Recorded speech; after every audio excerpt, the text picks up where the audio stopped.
Testing.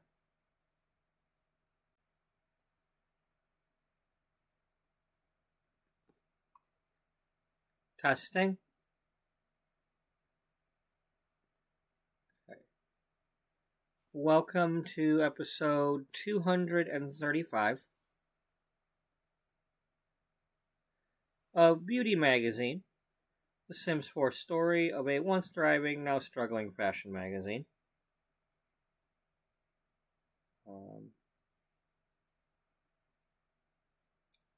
First, we're going to put my playlist link in here into the chat, and then I added this thing the other day where I typed out the plot and everything.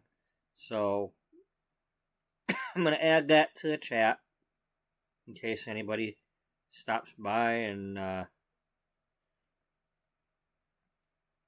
they can read it.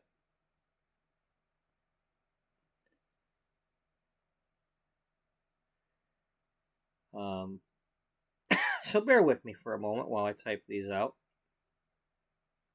I wish I could just type one and have it type the whole thing, but unfortunately the messages don't go in order if you type a really long one.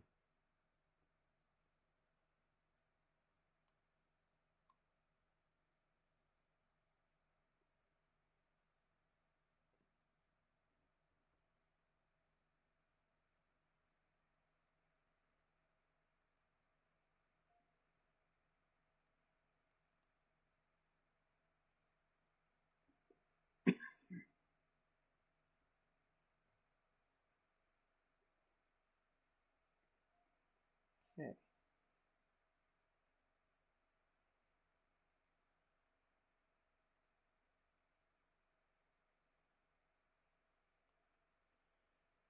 Okay, so in our story, we have Sims 4 gameplay. Occasionally we do some building, and sometimes we take some pictures and pretend to write some articles, and we pretend to make magazines. And we also occasionally play American Truck Simulator. We did some of that yesterday, and I believe the day before also.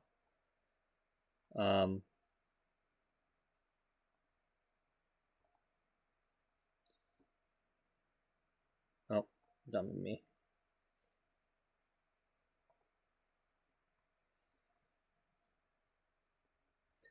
This website here is a Flip HTML5 website.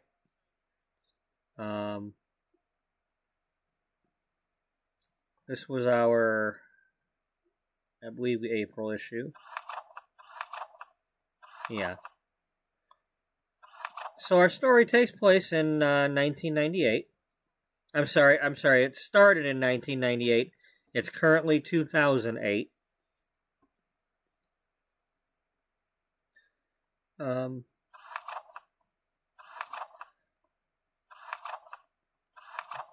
yeah, this was the one that I worked a lot on.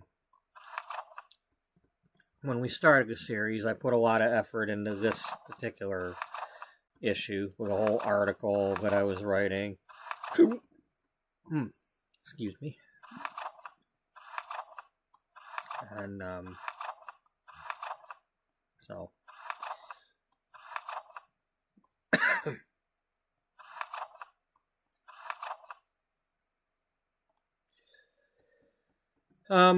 So that was the April issue. We're currently on the June issue, which is a wedding-themed issue that we're working on.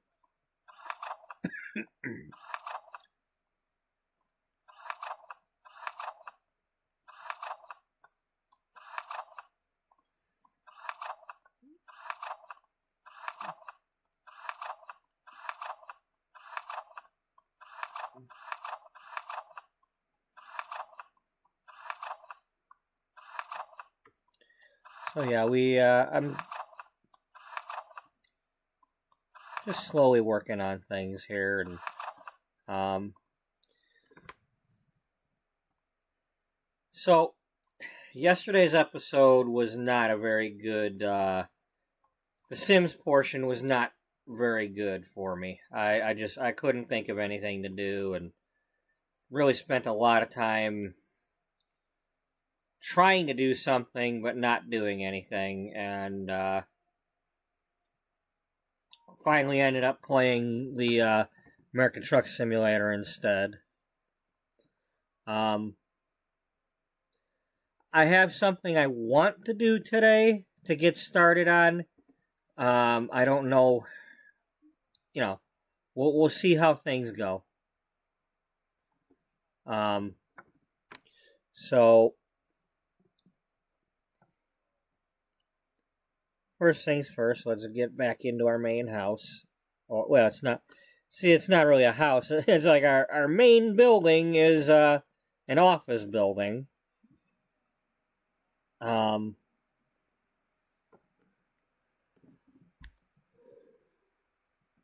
We don't technically live there, but it is on a residential lot, so.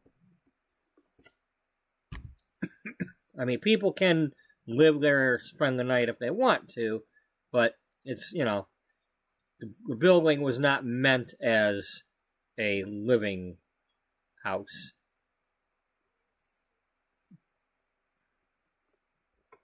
But anyway, whatever I'm trying to say.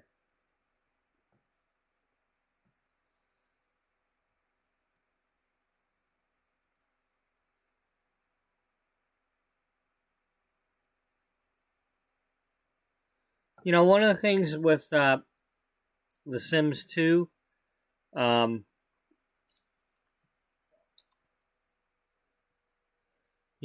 would have community lots where I had my business.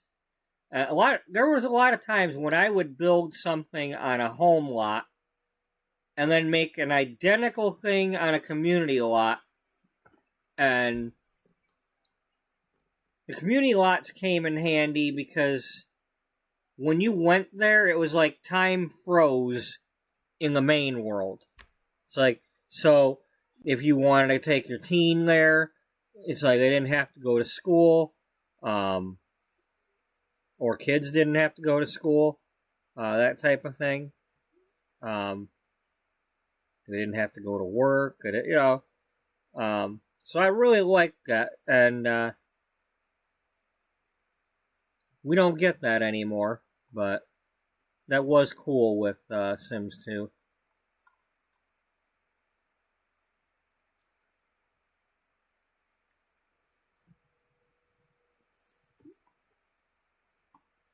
So one of the things that I've been doing the past, we had the senior staff, our senior staff come in for a meeting, and Jocelyn was telling them, about the plans with the, how she's wanting to expand the magazine and have more content and more writers and all that good stuff.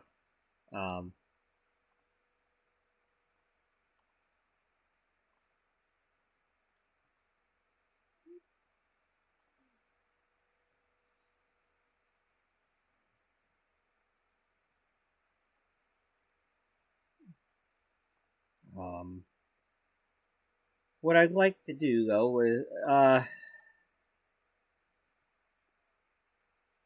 think we pretty much missed the Spice Festival, haven't we? Or is that tomorrow? Okay, that's still tomorrow. We didn't miss it yet. I want to do...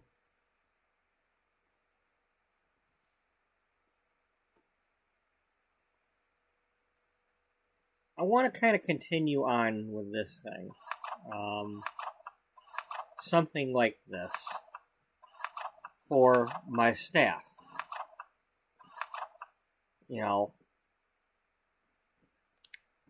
I want bios. I want a bio magazine type thing to show, who the new writers are. I don't necessarily want to have to put pictures in like that, but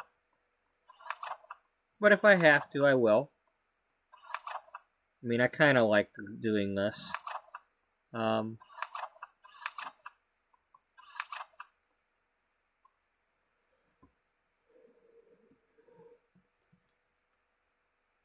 Yeah, I'd kind of like to continue on with this, with my newer writers and contributors. At the very least, the ones that I created.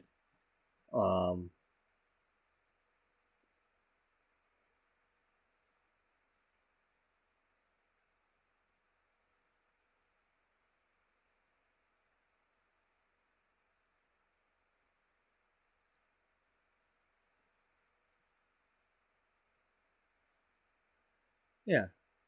So let's go with.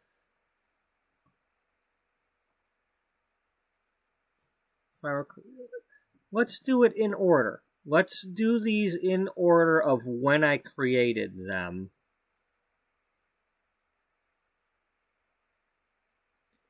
You know.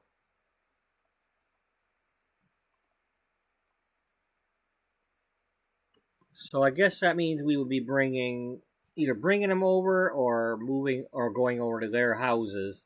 But I want to do each one have them do a photo of some sort, but not necessarily. I don't necessarily want to do one of these kind of photos with a background like this. I liked how it turned out with these other ones, but at the same time, like, if we could get something more like this cover here with the background with the ocean, or with them doing something. Like if you're a food writer, are you eating something? That type of thing. Get a picture of somebody holding a camera if they're a photographer. That sort of thing. Action shots.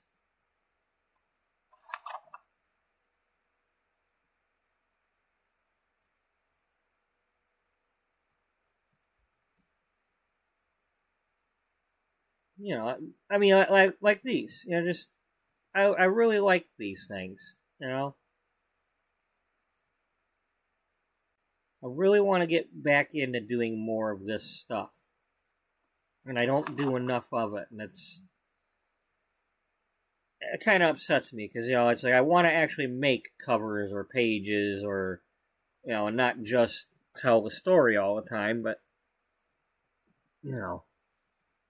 so only so much I can do at a time.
Yeah, I want to do something. Yeah.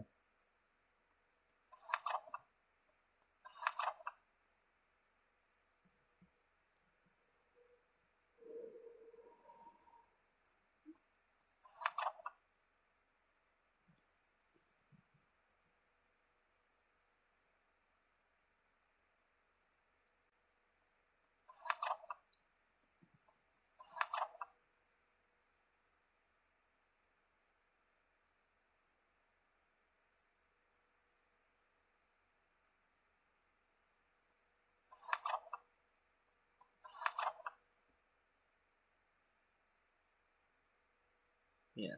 All right. Anyway, so with that being said, let's switch out who's here.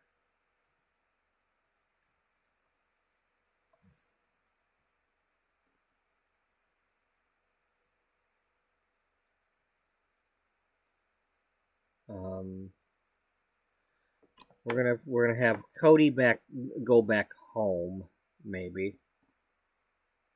Then again, I might redo some of the pictures that I've already got from them.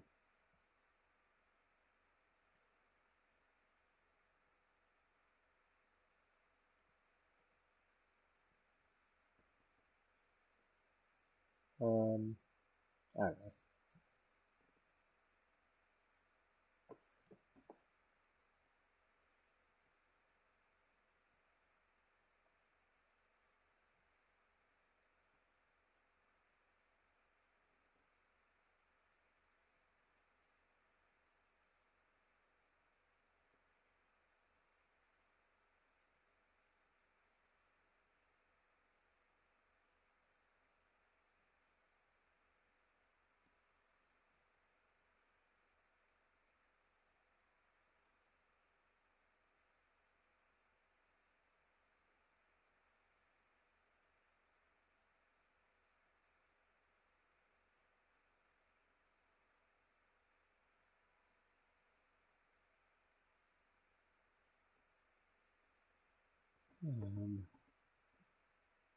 I'm having my problem is, do I want to bring them to here, or do I want to go to where they are, type thing. Let's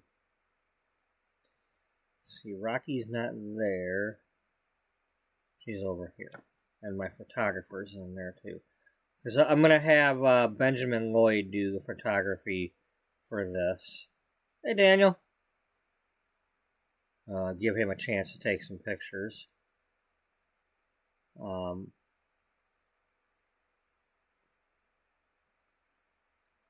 I guess we'll have Cody.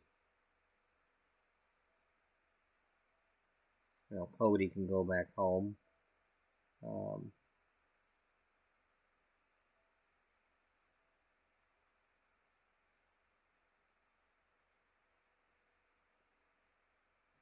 Looks like Fiona is in that group. Yeah, Fiona's with them.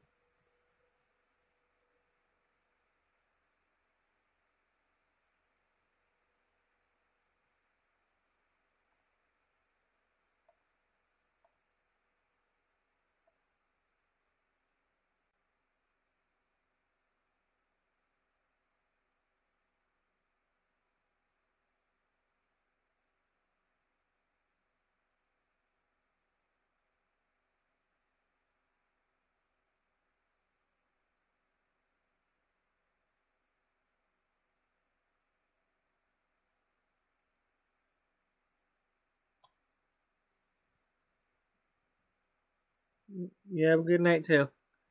Okay, so Cody, you can go back to Chestnut Ridge for now. Let's pop you in with your dad for a little while.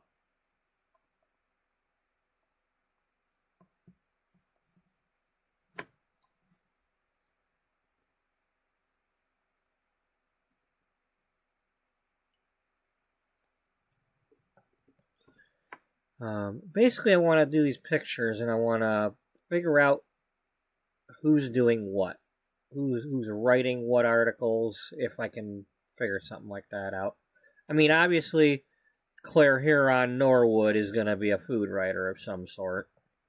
But what other kinds of articles will other ones be writing?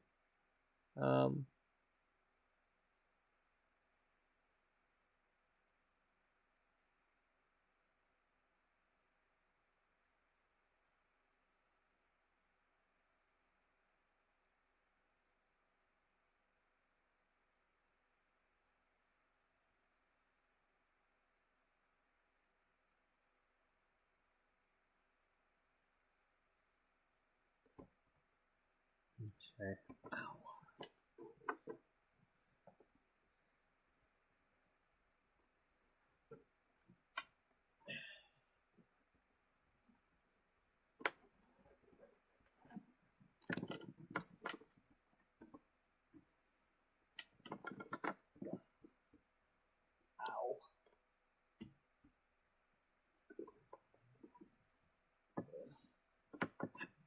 Okay,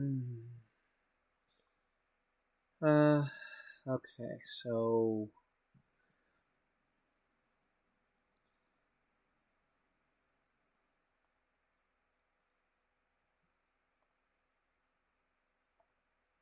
all right, let's see what order my save files are.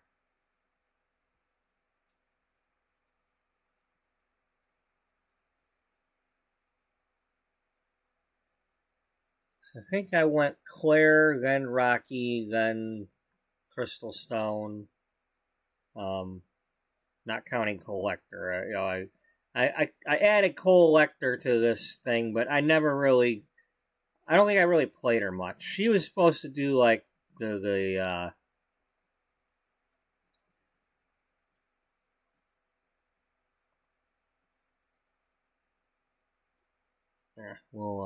we'll get in that when I scroll this real quick.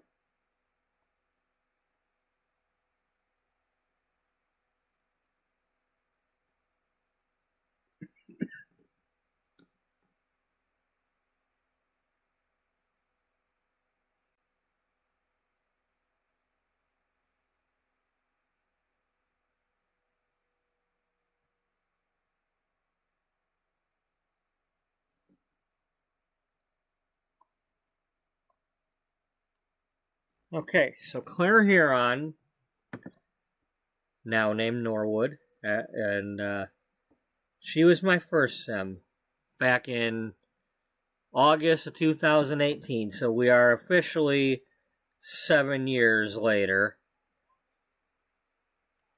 Then we had Mud Skipper.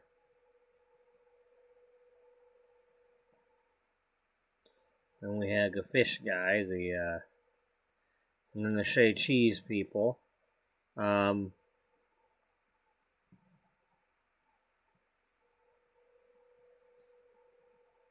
Brewster was second. And that was only 4 days later.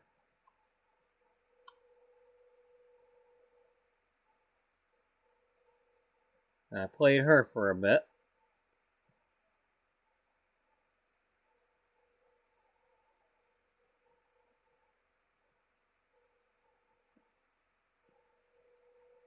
Okay, so that's about a week. I played her for... So I played Rocky Brewster for a week.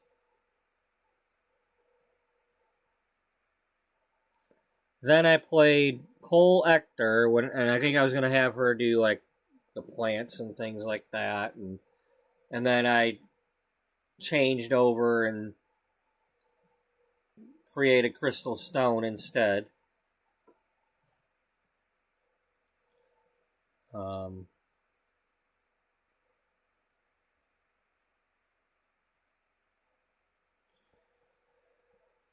So this all happened within 2.5 weeks.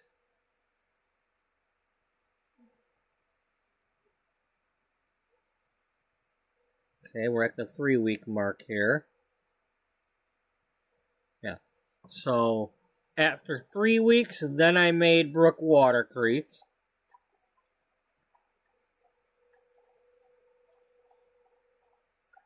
To do singing.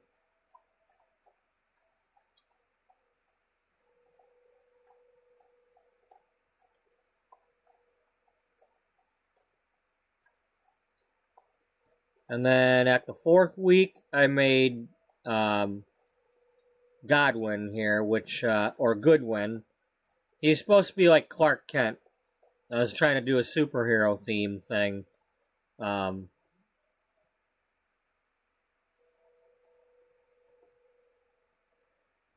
And then I did the Mr. Bean becomes a police officer thing.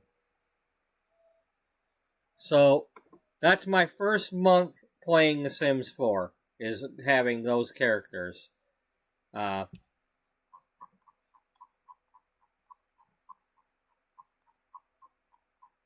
so for my first month of playing The Sims 7 years ago, I started off with Claire Huron. Then I was going to have Mud Skipper do the fishing. Then I had this fish guy. I think he was gonna be like a trailer park dude who was like cheating on these two or something like that. And then Shea Cheese, I was gonna try running a restaurant. I was gonna do the Burnt Toast Diner again, like I had in the other game. Then I got Rocky Brewster to become a writer, and I played her for a week or so.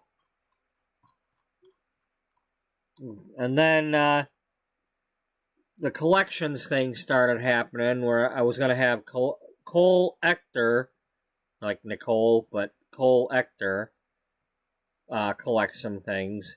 And then I switched it to Crystal Stone, chiseling the different stones and digging the things and getting the crystals and all that, and the fossils and the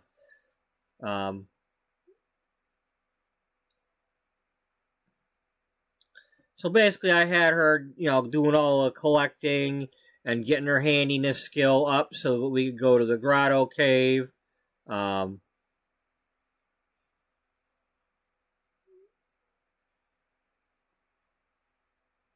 We went to Alien Night at the bar. It took me till then to get all the fossils that were available at the time. Then we had all the frogs, all the elements. And then we started Brookwater Creek, the singer.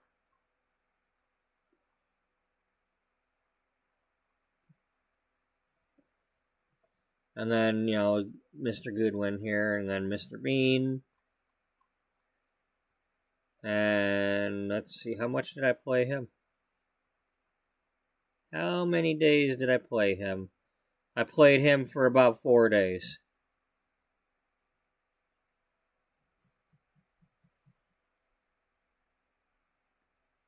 And then I was trying to do my XCOM story.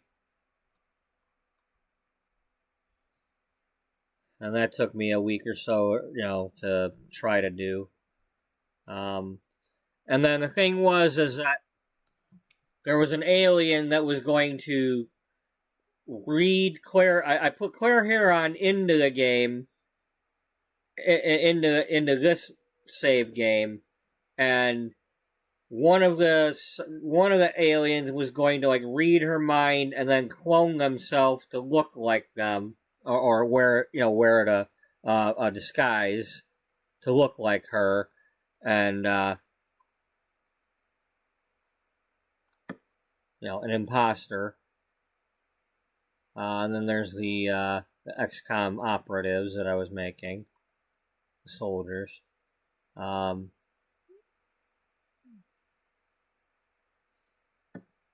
And basically, what it was is like, I was doing, if anybody's seen the movie The Martian with Matt Damon and trying to grow the potatoes, I was going to do a reverse story where the aliens, after the end of that first XCOM war, some of them got trapped on Earth and were disoriented because they were no longer connected to the thing that was controlling them. Look, it's a 1995 game. I could spoil it and say what it was, but maybe you don't want to know. But then I didn't do much with that after a while. I don't remember what was going on in 2018. I think I was trying to quit my job or something. I don't know, but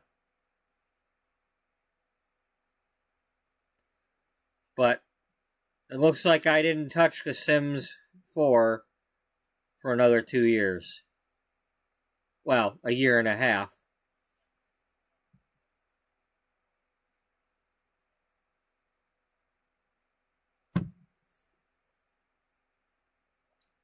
And then I tried to start my orphanage story that the characters went all the way back to The Sims 2 when I had an orphanage in that, where the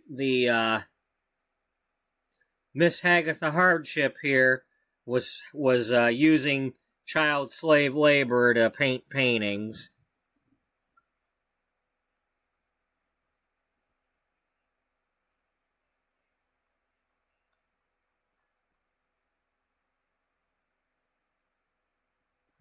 So yeah, I was working on that. That was like a story of flashbacks and all kinds of things, and then let's ignore Claire here. This is just stuff when I was trying to. I was using The Sims 4 to build the salon that I in order to do a blueprint diagram thing to send a state board of my salon to show them where my shampoo bowls are and this and that and the other thing. I built the salon in The Sims 4 and used those images. And then I was doing the XCOM Diaries, which was going to be two ladies that were trying. They thought they were signing up for a cheap medical training, and instead they got kidnapped. And when they woke up, they were recruited to XCOM to fight the war as medics. And I was going to actually use medics for a change to show things. And then I don't know what I was doing with this save file. Looks like just normal Sims there. Want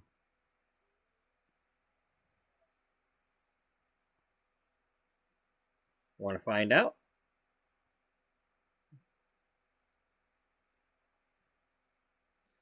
You know what? Let's find out. I don't know what I was doing with this, so let's see what I was doing in this.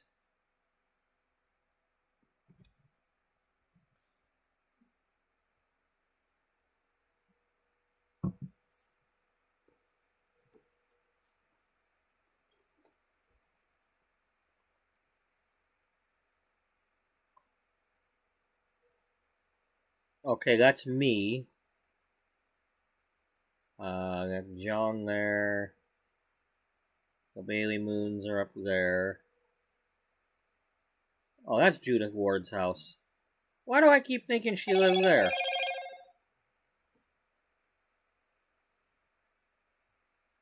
Well, anyway, we're still going with the story that Judith Ward lived in this big house here where Beauty Magazine's at. If I'm wrong, I'm wrong, but I don't care.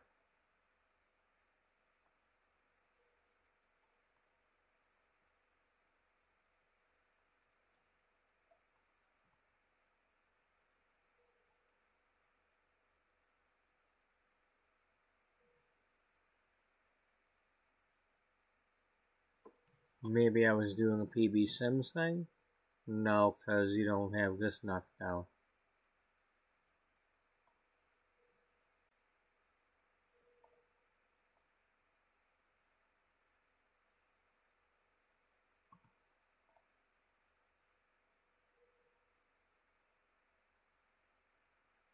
Maybe I had just gotten whatchamacallit here with the Del Sol Valley. Get Famous or whatever it's called. Maybe that's why I was logging into this. Yeah, it's possible.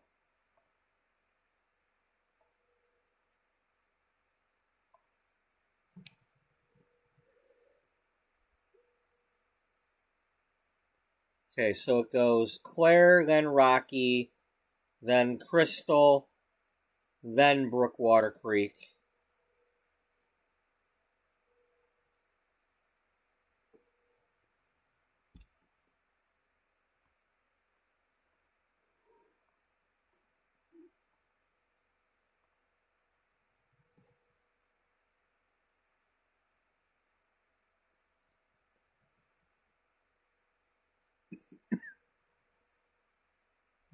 So,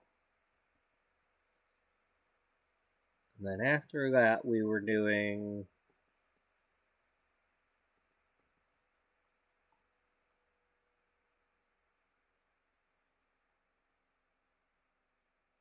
Oh, and then I was doing Tessa Bloom after that. But we don't have her doing writing for me, so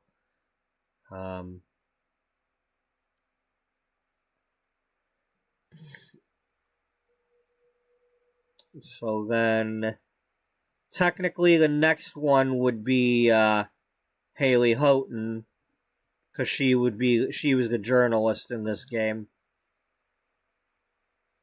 And then after that, we would have to go with the characters that were first introduced in World Without You.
And then I did a stream. The first time I had a stream with the Sims game. That was almost 2 years ago. We're going on 2 years since my first Sims stream.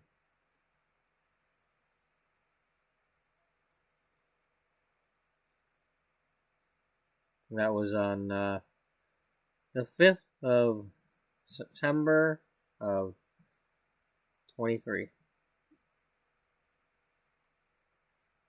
And then a few days later, we started the Stu Spudman series. And that's when I started having the people who came into the chat got to live at the main house, the main farmhouse, like it was a boarding house. And just basically, like, I would have somebody in the house and then kind of at the beginning of an episode, kind of move people back out. And then if they showed up in chat, I'd put them back in the house.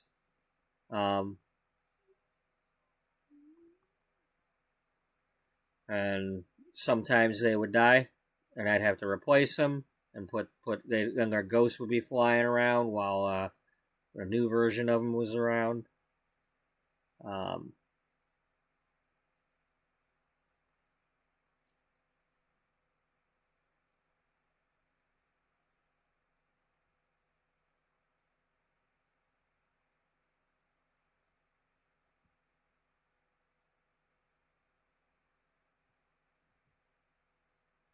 And then I worked on some of that. That was probably when I was working on finishing up episode 10.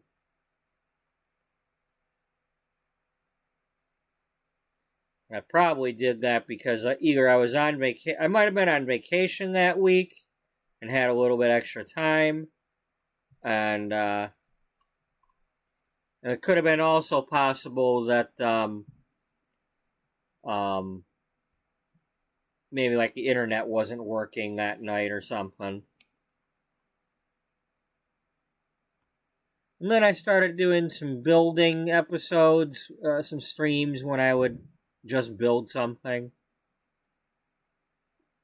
and then we did the Norman Bailey series when I bought the Grape Jelly series when I got Mad Games Tycoon 2. Um,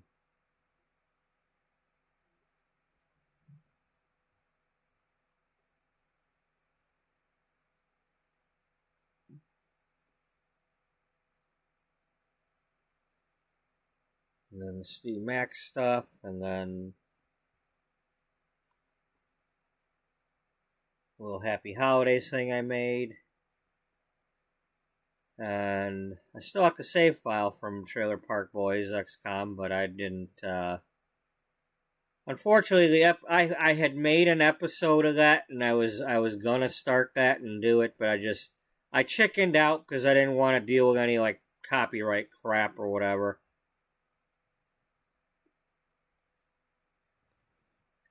But the thing was, I don't know if anybody's ever seen Trailer Park Boys, but the premise is they lived in a Canadian trailer park, and they're like in and out of jail all the time. So the thing was, there's the one who's always stoned on pot and things, and then the other guy's always got a rum and coke in his hand, and then the third guy is like the guy that lives in a shed with a bunch of cats, the nerdy guy.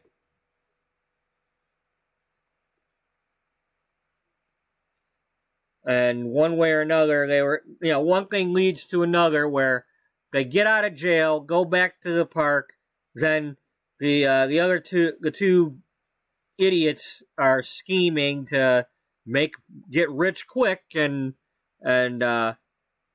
one thing leads to another, and they end up kidnapped by XCOM, and now all of a sudden they're gonna fight the XCOM war. And then I started my Fox Rescue save that I was gonna do. And then I made this one where I was going to do the lighthouse thing. Seriously, I only did one.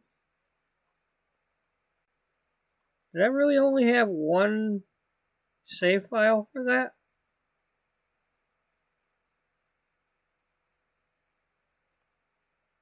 Wow. I only got one save file for the Fox Rescue game.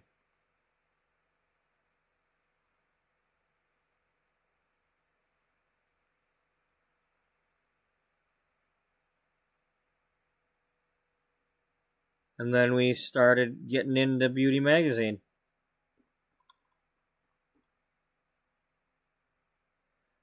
I must have, I think I saved the other Fox thingy when I went to get her. I think when I went to go get her to get the house and move it to Beauty Magazine, I saved it again, and it's probably up here somewhere.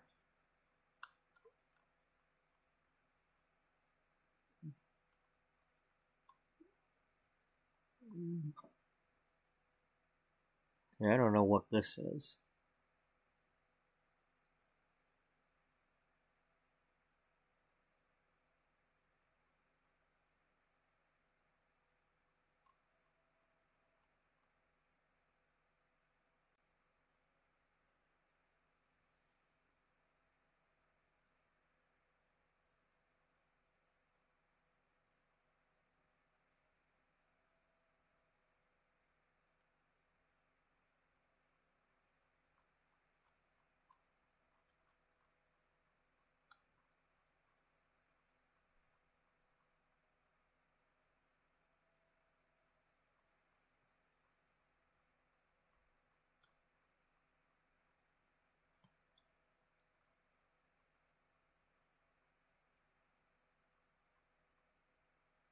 Yeah, that's what happened.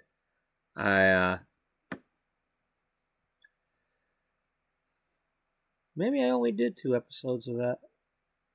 I think we did a building, and then we must have done one episode, but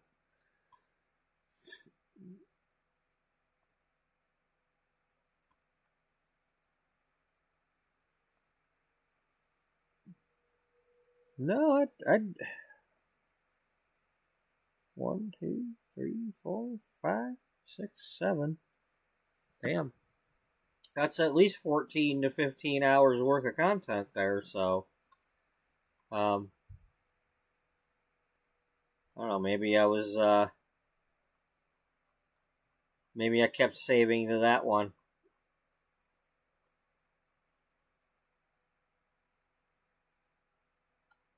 And then we got "Wish You Were Here" that I saved again, and then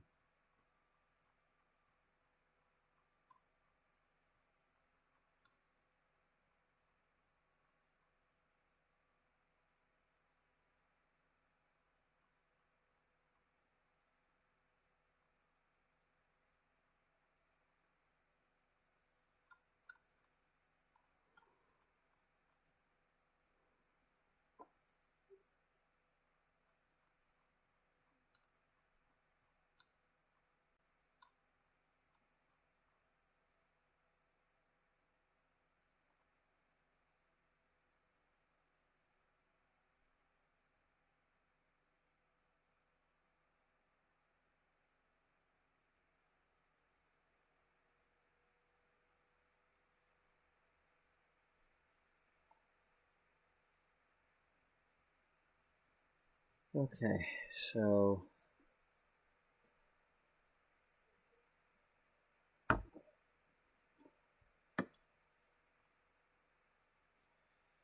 all right, so we know who has to do what. So for now, I think we'll do this a smart way.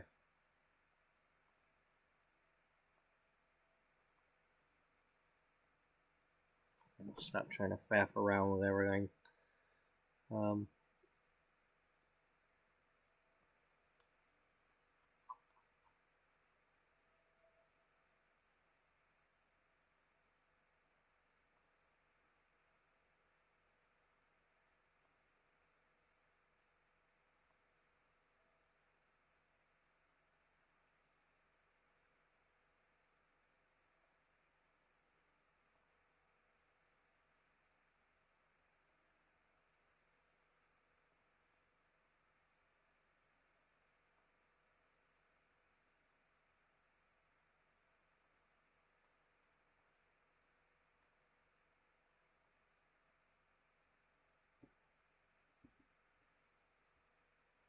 Yeah, let's put Cassandra back where she's supposed to be.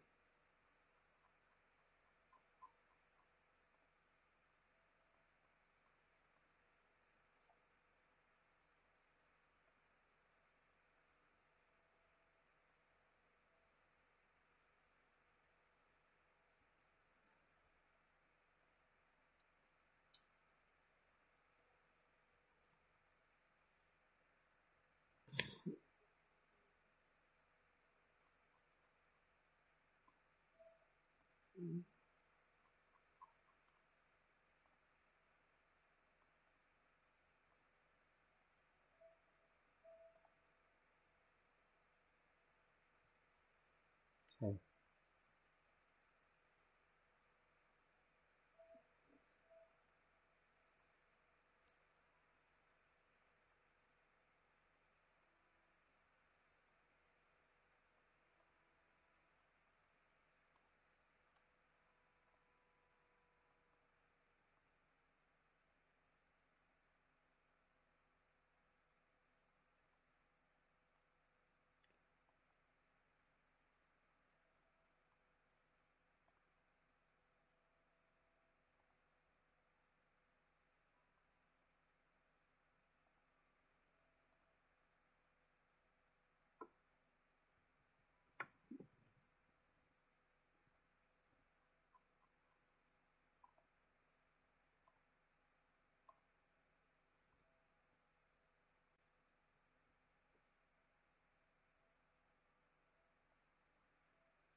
Alright, let's get in here and see if I want to do anything different.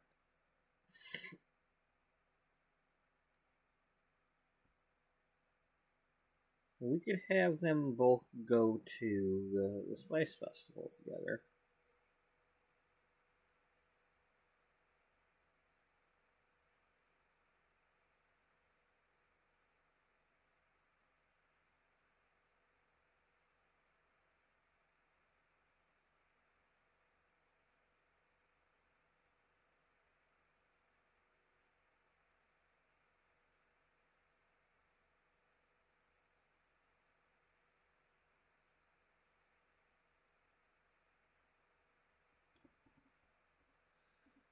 Come on, load.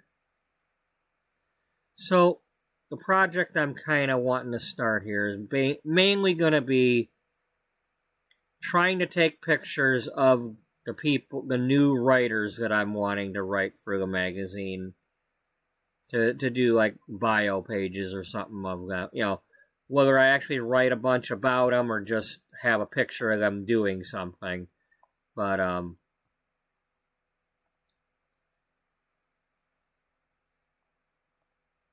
got to give myself something to do here. You know, I want something like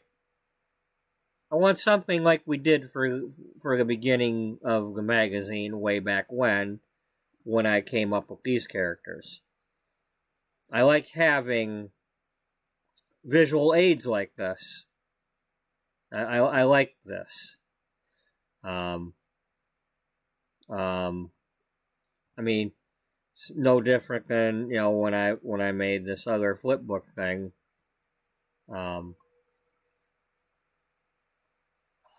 You know, when I was trying to do this with, you know, something like this. I want to add to this. If we're going to add writers and characters, let's get them in here. You know, but in other words, I want to make the beauty magazine. You know,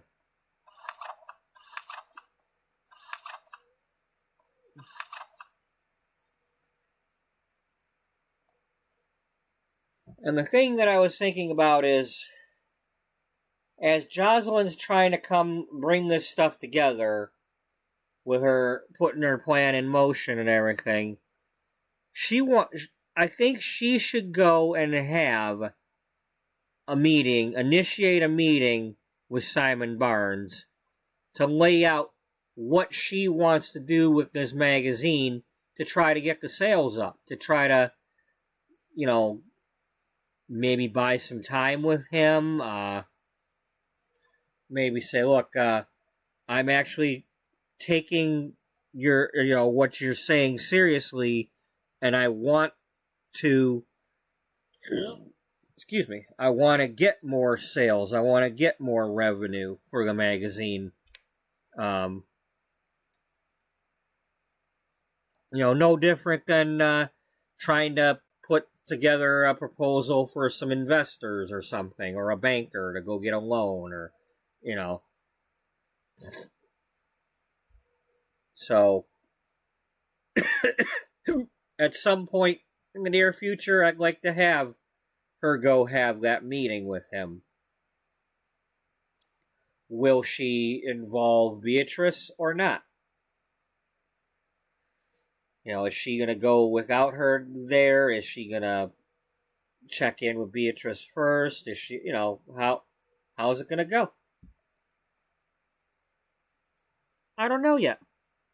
Because I was just thinking about that, you know, at the beginning of work today.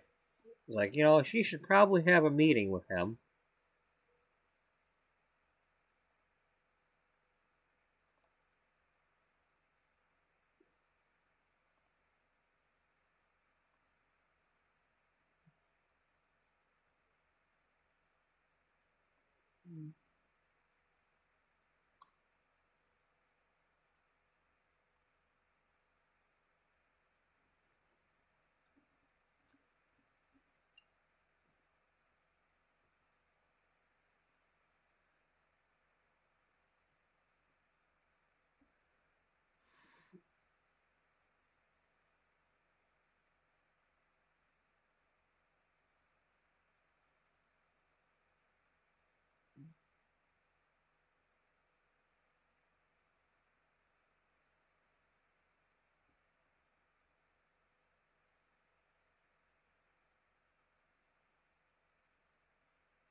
Okay, that's Jocelyn putting makeup on Beth.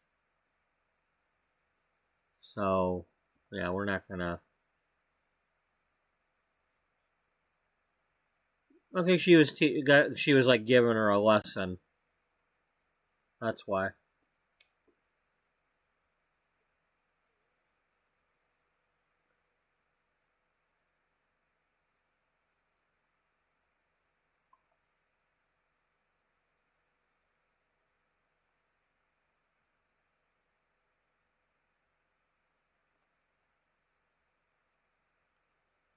Okay, this was like the photo shoot. Um, when she met Benjamin Lloyd.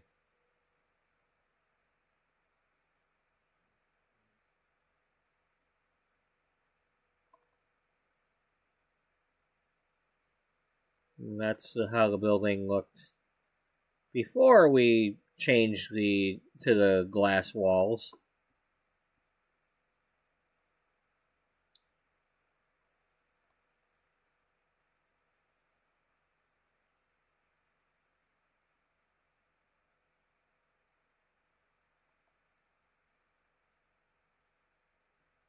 See, now that's a decent shot.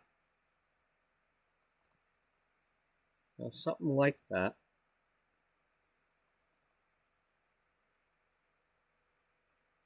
I think that's Nancy.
It's that's Dr. Connie Salor.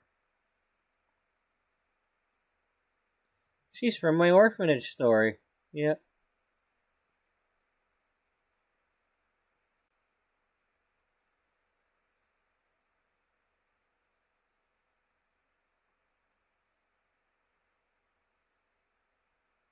But she's in this game too, in this series.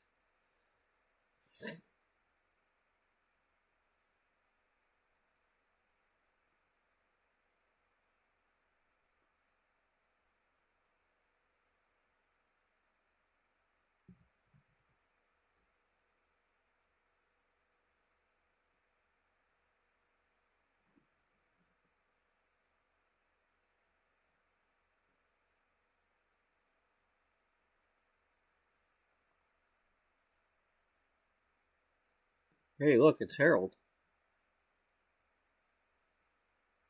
Harold Harrison. Yes. Harold Jack Harrison.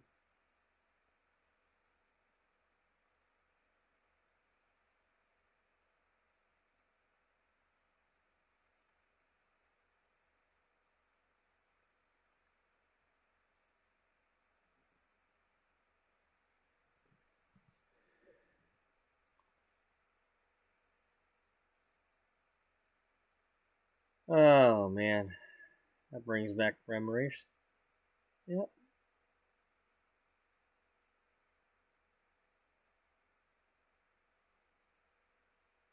I took that picture way early on when I had just started making this.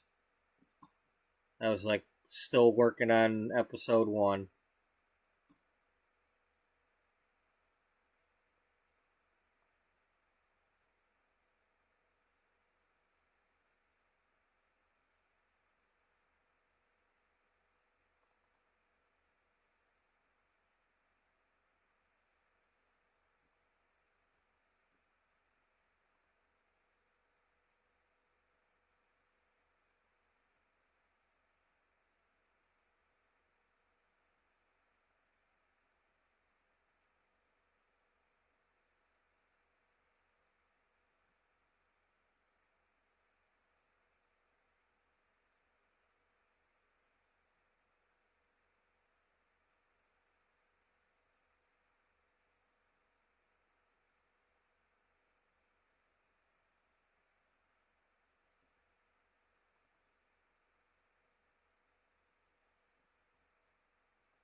Let's see there.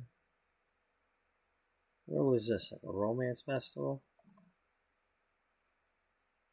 Yeah, Guru's back there.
I'm just trying to see if I've got any previous photos of the people I want to take pictures of to see if I'd rather use what I've already got. If that makes any sense.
Well, anyway, I'm not finding anything. So, we'll have to make some.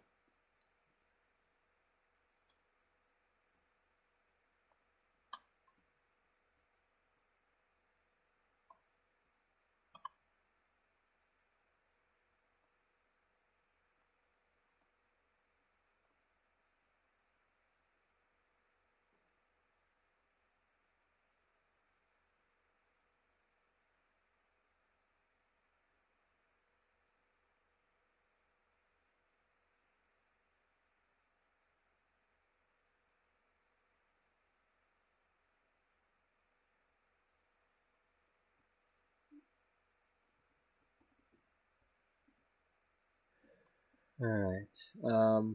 Yeah, I'm gonna get up and go get my coffee warmed up. Because it always helps to stretch my legs. Especially when I'm feeling like I might fall asleep again. Or, yeah, again, I'm feeling that way, is what I meant.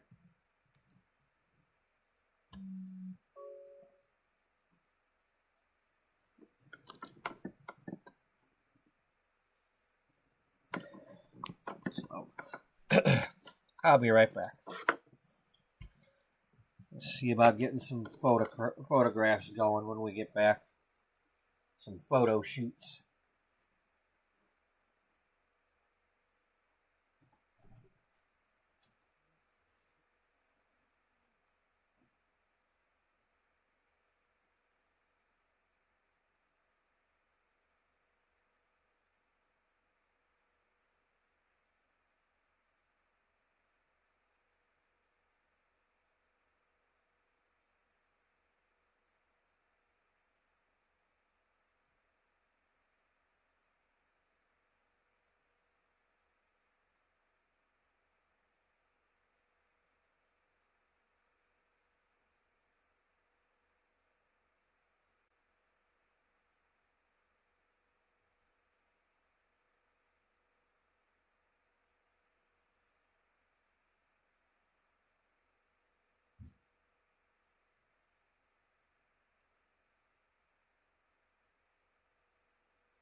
Okay. Excuse me. Alright, Benjamin, where'd you go?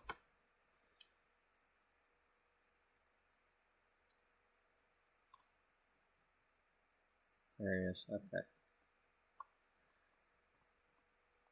So where are we putting the photo studio thingy? Well, we originally had it in the basement. Well, technically, originally we had it upstairs. And it was probably right here. Or right here. One of the two. And then we moved it in there. Or maybe this was it. But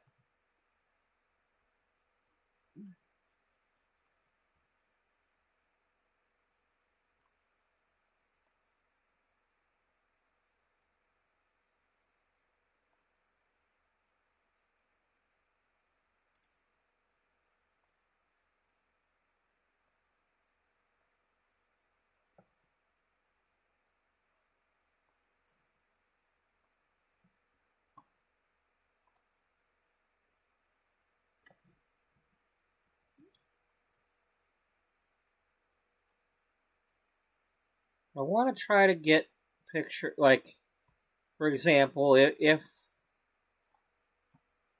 she's going to be a writer for food, I should get a picture of her in the kitchen.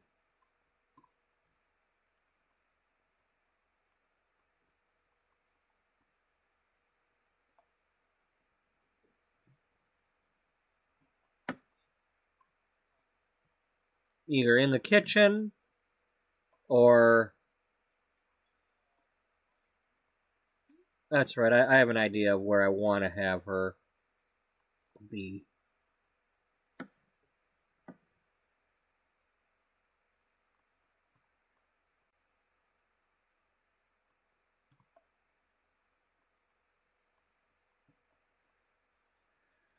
And if I can ever get Misty to come back, we could... Well, we could always... If we ever put her in here, we can just say that this is a photo that was previously taken. Yeah, that's true.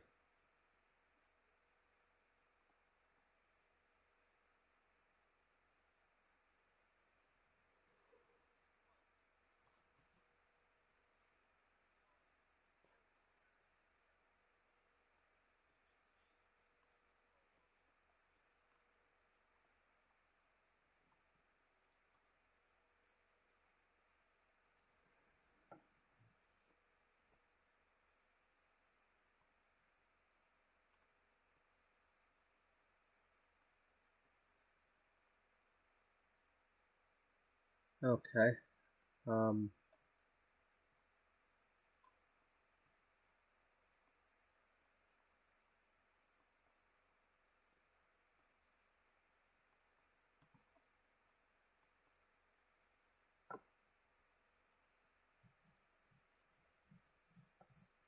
So, she's gone through a couple of makeovers since, way back when.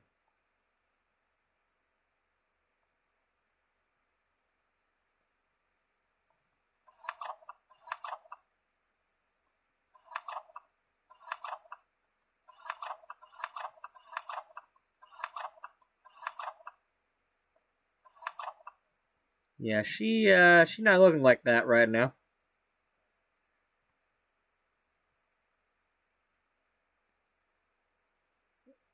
I mean, she started out like this, and then for a while she was doing the sleek ponytail with bangs, the straight across bangs.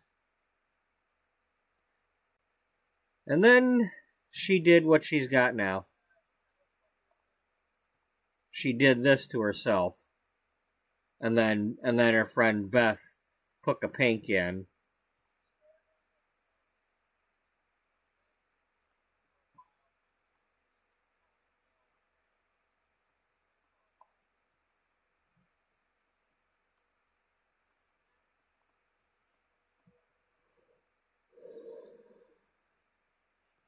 And she pierced her own nose.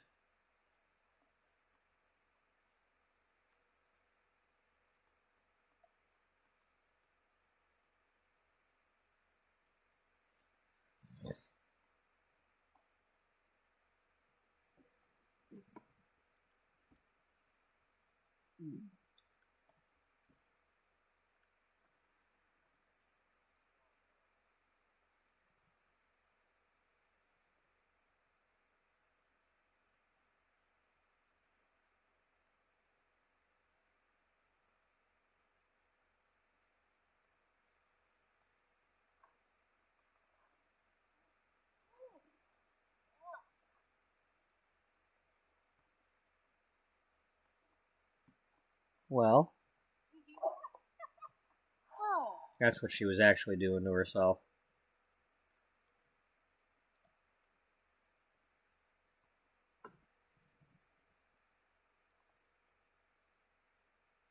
What's everybody else doing?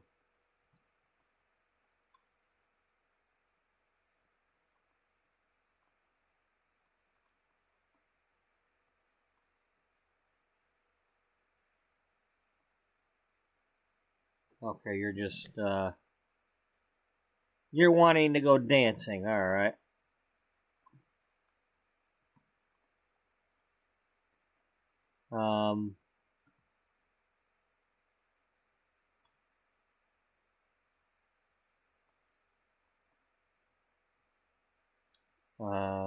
You've already gone to work today, right? Yeah. How about you go here?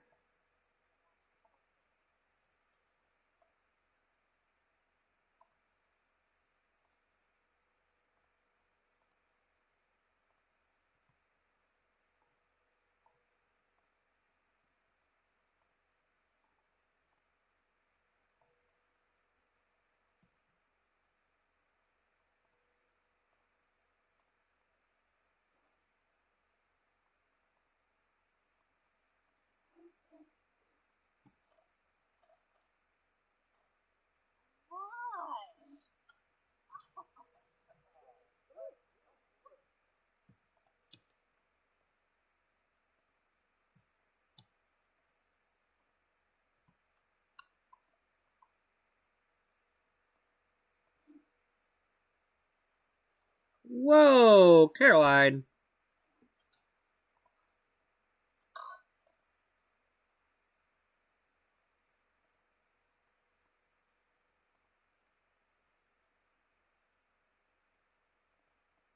Well, then why are you riding it? Where's your bike?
Where were you going when we put you in that outfit?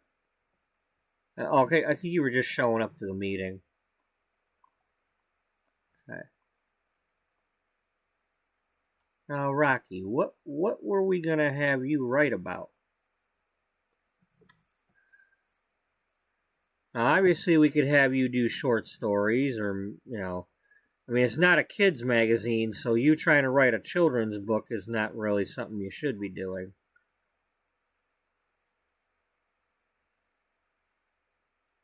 Um,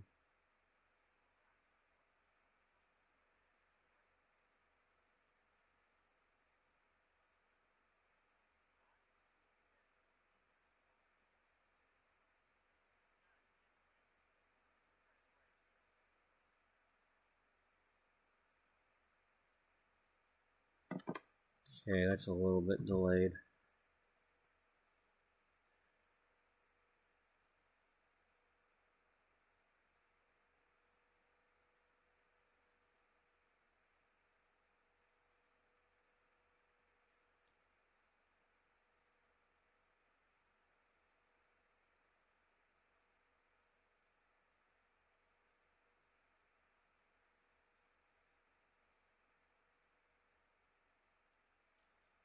Testing.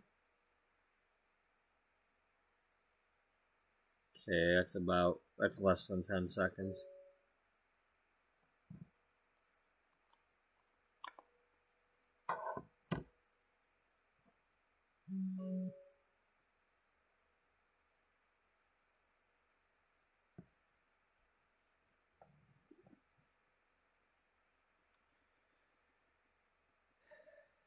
Well, you're not first up, so we'll figure out your stuff later, but...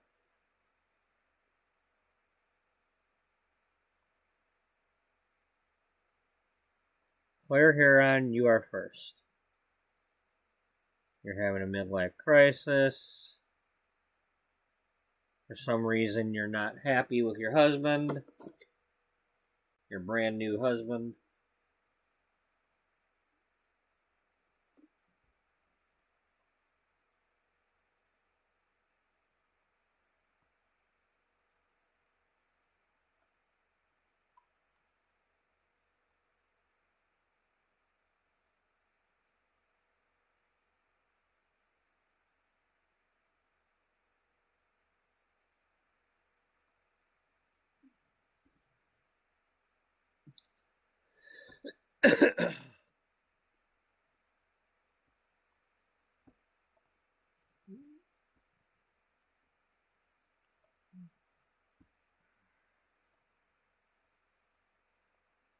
You know what? Let's have them all do that. Let's just everybody go write a bucket list goal.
Okay, so Caroline has all the cooking skills.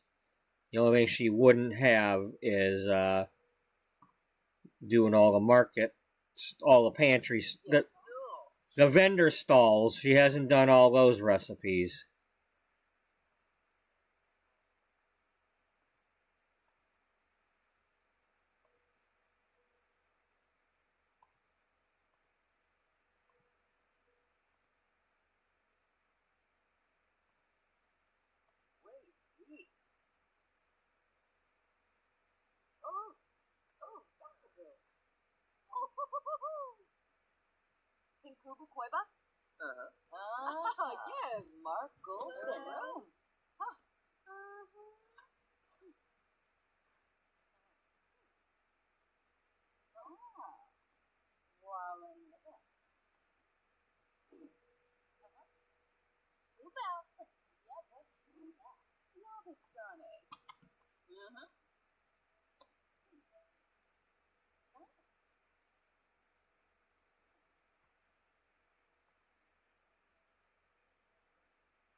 Ow. There. Ow, damn. What the hell am I doing?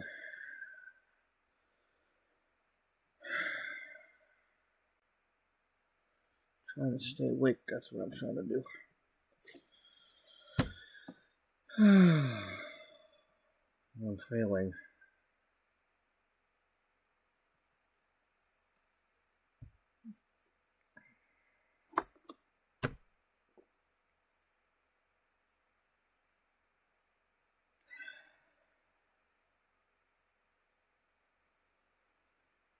Oh, just once I'd love to be able to do this stuff without being tired.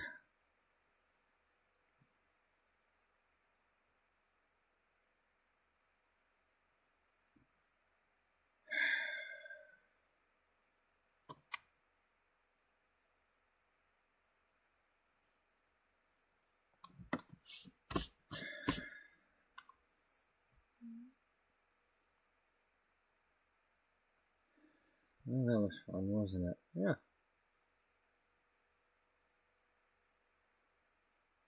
Now what? Well,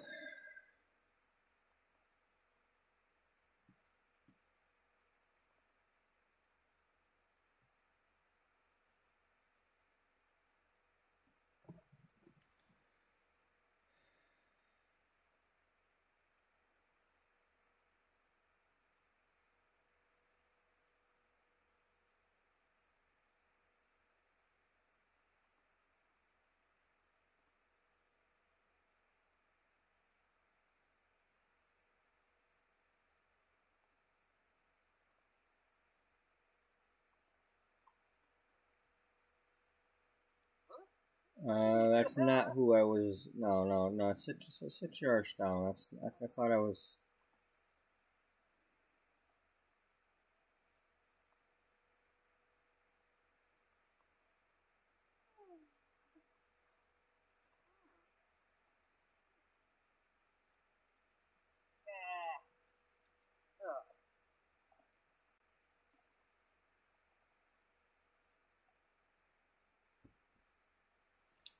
Yeah, that'd be nice.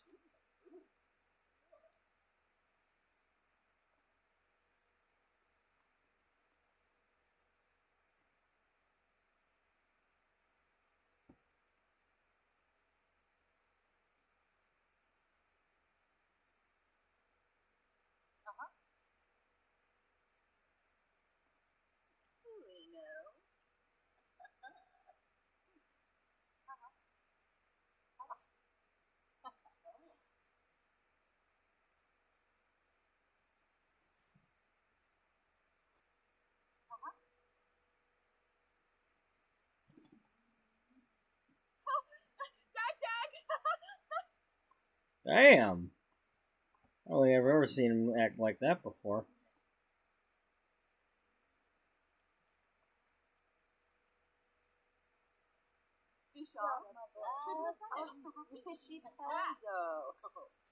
Boy, schmezzle. Dag, dag. So. Dag.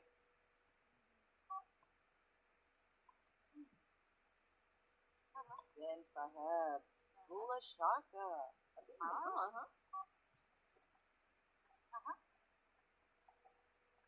Waga Fruit. Personal. Borba Quest.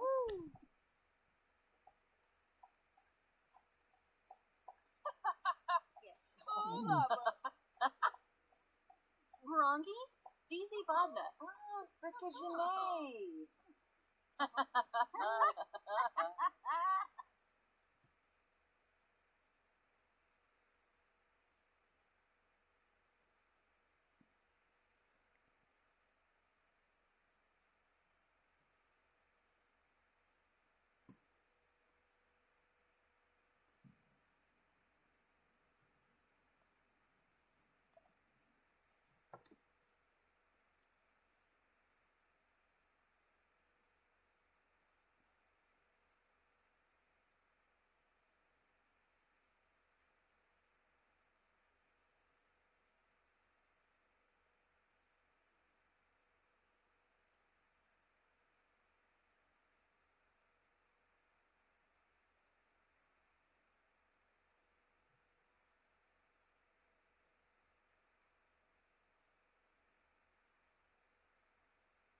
Okay.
Well, see, that's the thing. Yeah, I know. I mean,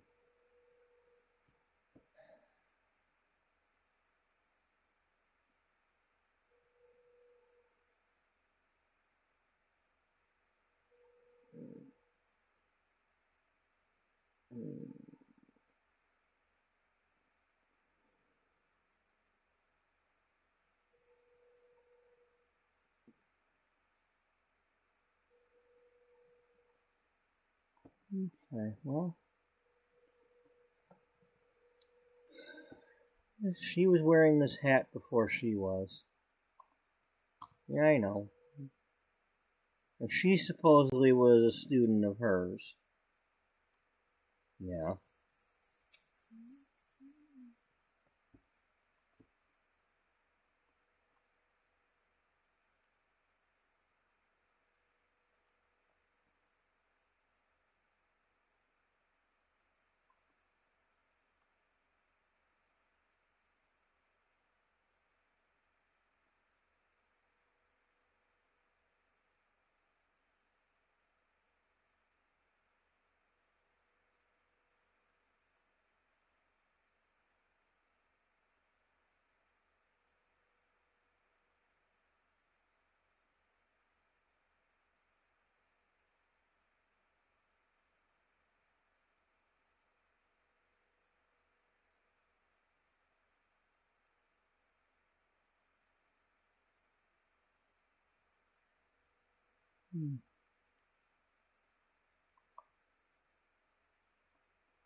Well, that's all well and good, but,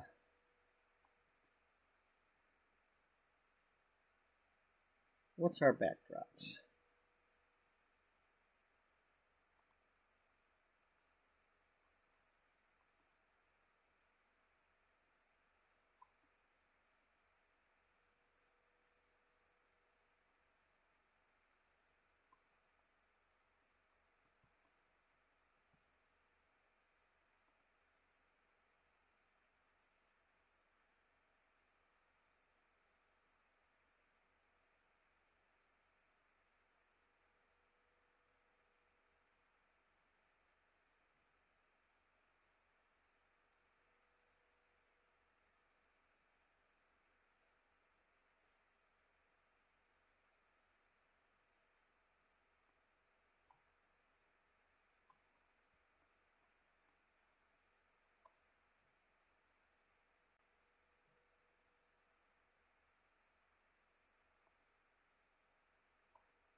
In there, bud.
Where the hell did he go?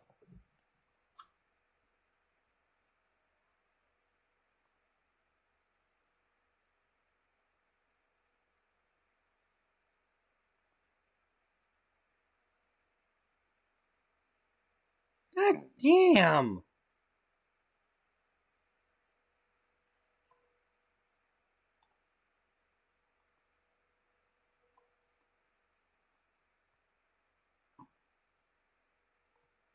Oh, that thing's just got to work against me today.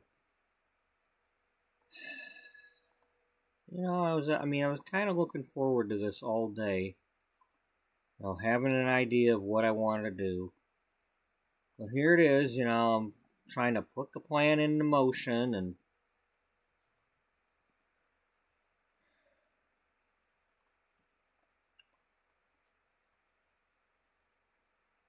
well, part of the problem is that the picture I want of her isn't what we're doing.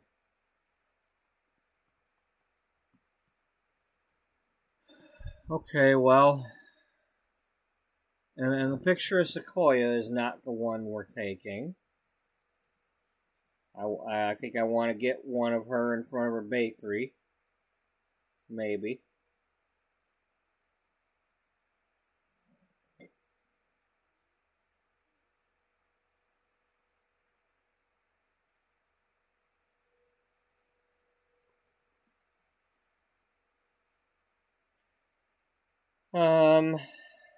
You want to try to do Rocky Brewster?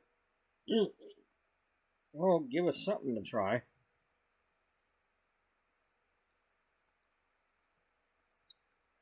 What did we want her to write about, though?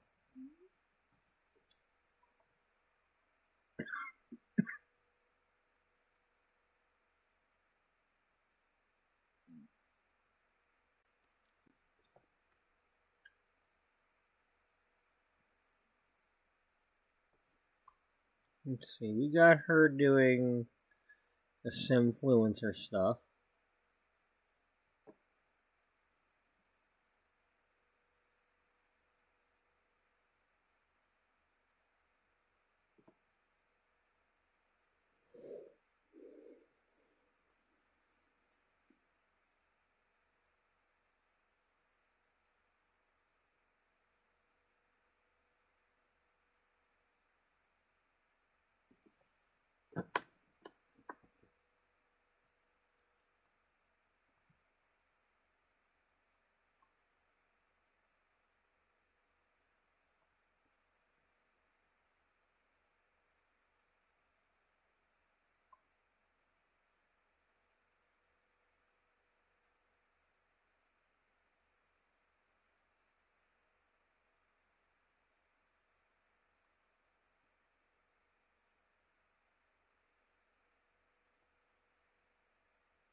Okay.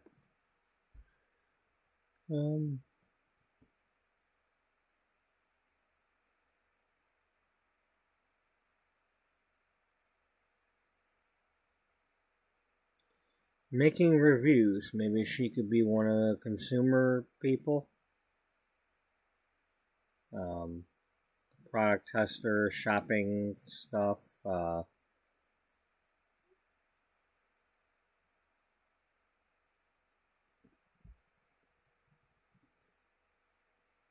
Yeah, we could do something like that.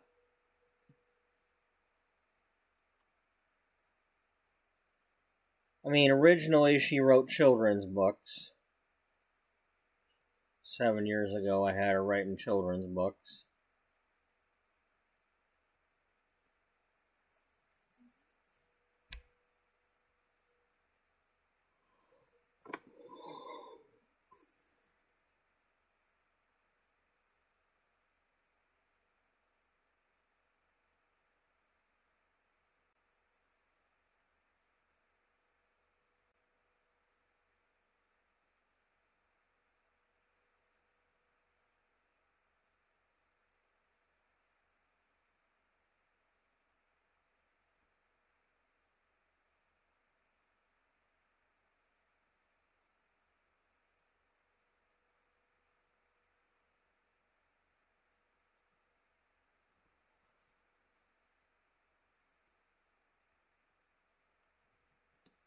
So there's only 2, 3. There's only that many levels to that. Wow.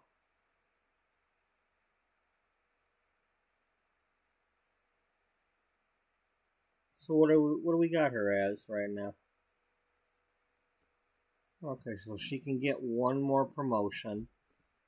Post a review.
Okay, well,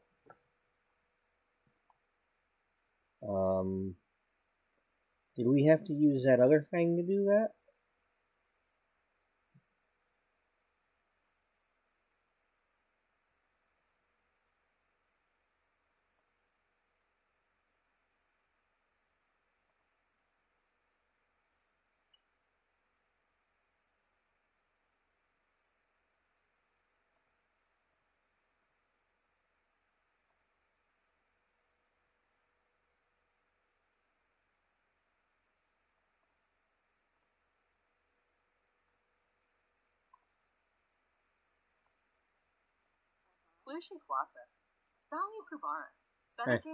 Hey, you gotta go to work. No, sit out. Where are you going?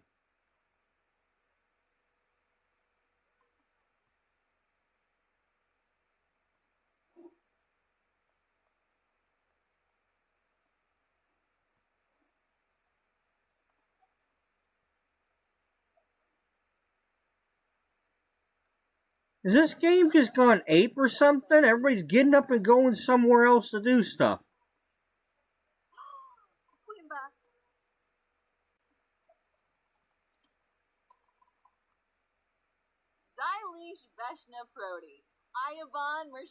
Yeah, shut up. Quit talking. Who the hell are you talking to? Unless you're talking to, maybe you're doing a webcam thing.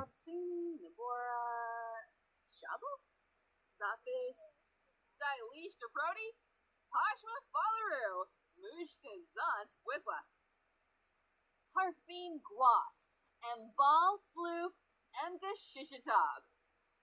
Not Shishatab. Oh man, she said Shisha Top. Flurry Finalibo. Umpatash Yalma. Safane de Prodi. Uxanel your blick. Lurby de Scoo. Chamagra. Sublur Faroda. Ruhana. Tibo Manza Zimonis Arrow. Washa Zabris.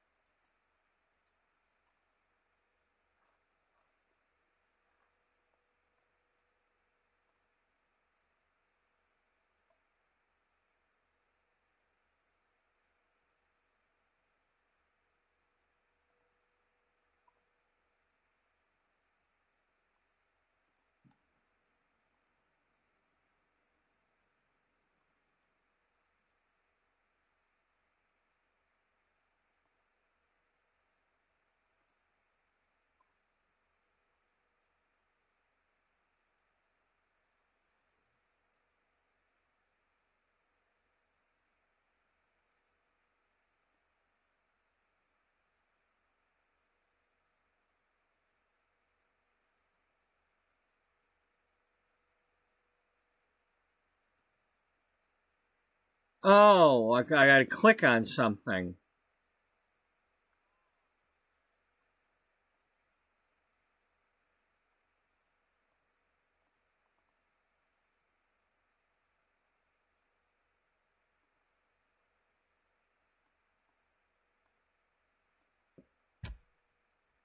Maybe.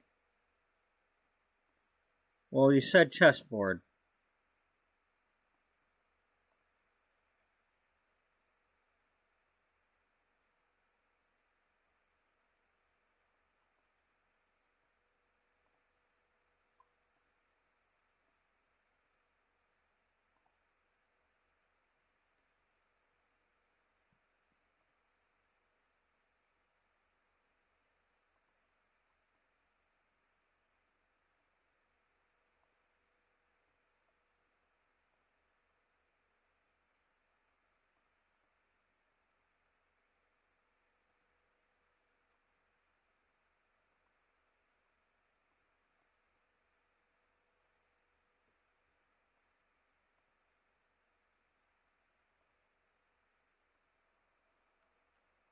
Well, you might as well just go to work then.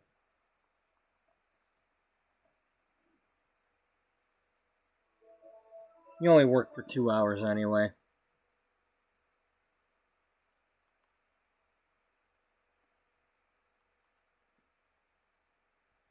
Um,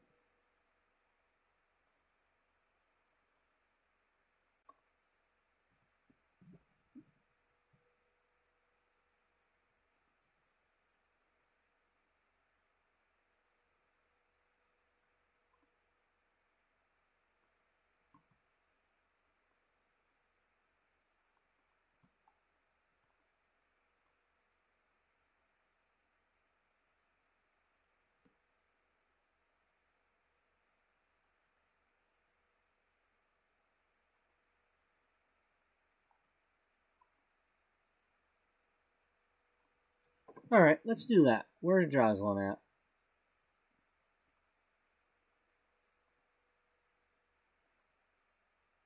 Up here by our office. Or by offices.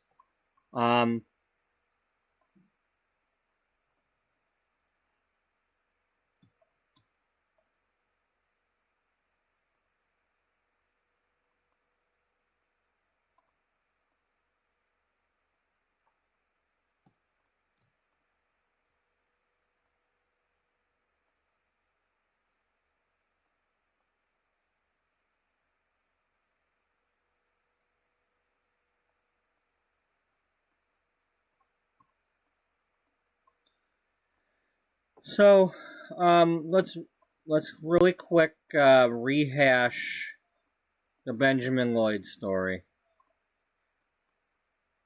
for those who don't know.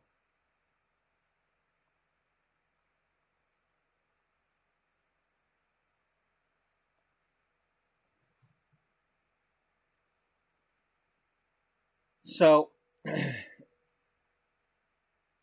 we did an article about Penny Pizzazz and how she started out in modeling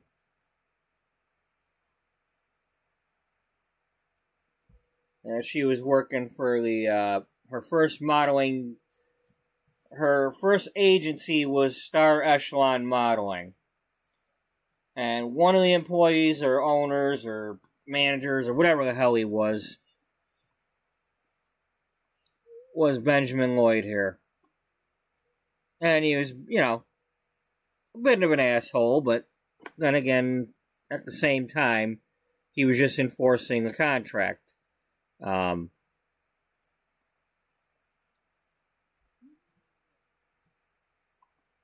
just realized something.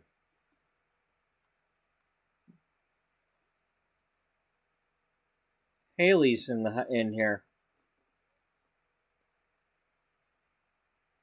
Haley was the model that he ended up firing because she had a doctor's note saying she couldn't wear heels for a few weeks. And she was supposed to do a fashion show, a catwalk.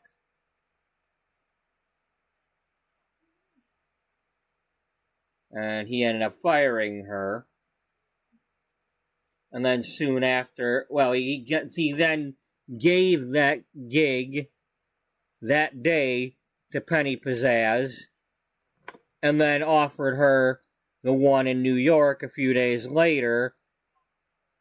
And Penny Pizzazz, who was tired of, first of all, that was her friend. She felt bad the fact that she's getting a break because her friend gets fired. And then Penny Pizzazz started out with, longer hair.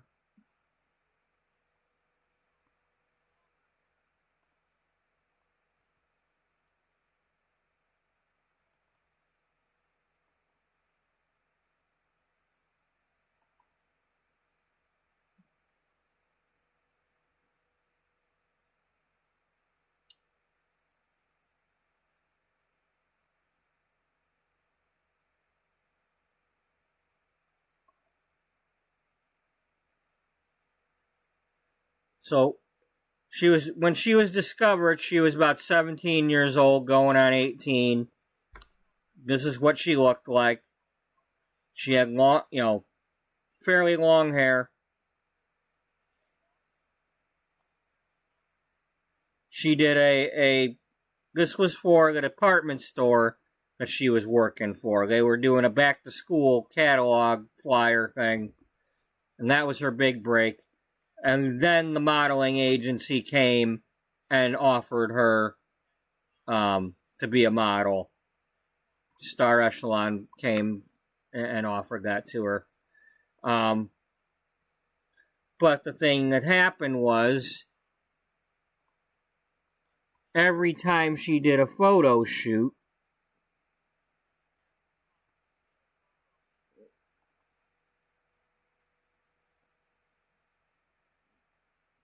every time they did a photo shoot, they were, somebody would be, they'd be like, no, the hair is wrong. It needs to be shorter or more layers or whatever. And they kept chopping on her hair, and she hated it because she liked to wear like a lot of braids and things, and layers would poke out of her braids. And I'm speaking from experience here, not so much for me, but being on forums for a long time where people were trying to grow their hair out and stuff, and they hated when stylists would do that shit to them. Either talk them into it or do it without asking. Because layers can be a pain in the ass to grow out if you don't want them. Because then it's like you either have to grow all the hair longer and then like cut it off at some point, or keep cutting the longest bit while you're waiting for the layers to catch up, or it can be a pain in the butt. It only grows so fast at a certain time, and then depending on, what kind of hair you have and whether it breaks off easier than others, or,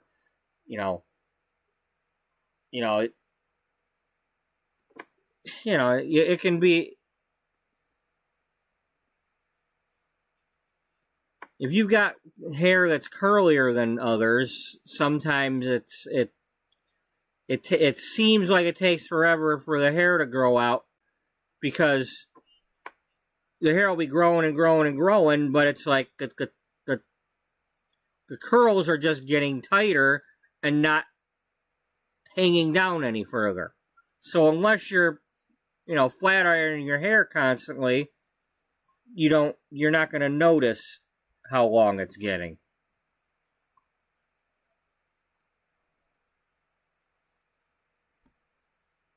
And so, and then you've got a mix of different types of curl, from straighter to curlier, and it's not all.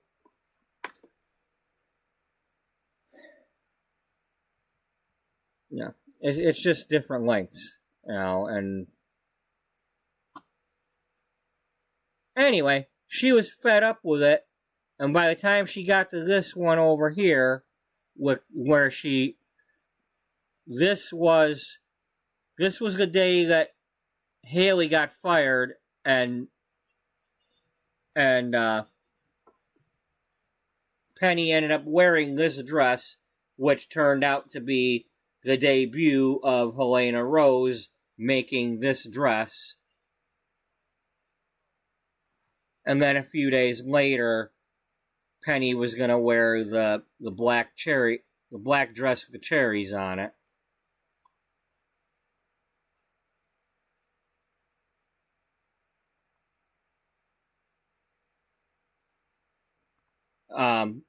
Along a drive from California to New York, because she had to drive herself, because she didn't have, she didn't have the money to get a bus or a plane ticket or any of that, so she ended up driving herself. Might have rented a car, I forget how. I don't know how she had a car, but she had a car. Might have been a piece of shit, but she had one.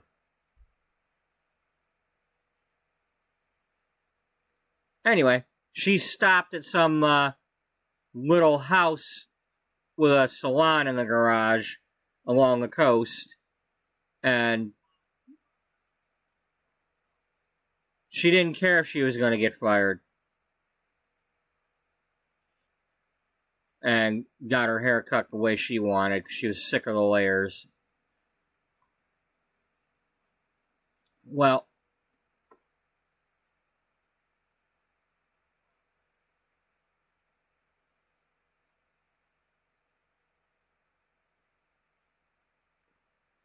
let's go to the April issue, and it's easier if I flip through and read it, because I'm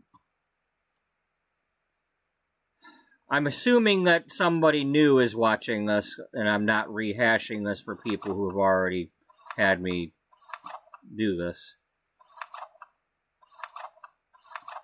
Or that somebody could be watching in the future that's new. Anyway, this was part of the Catching Up with Penny Pizzazz article, one of the few things I actually took the time to write. This is kind of why I'm a little upset, is I'm trying to get back to doing things, and it's hard to get back to doing things.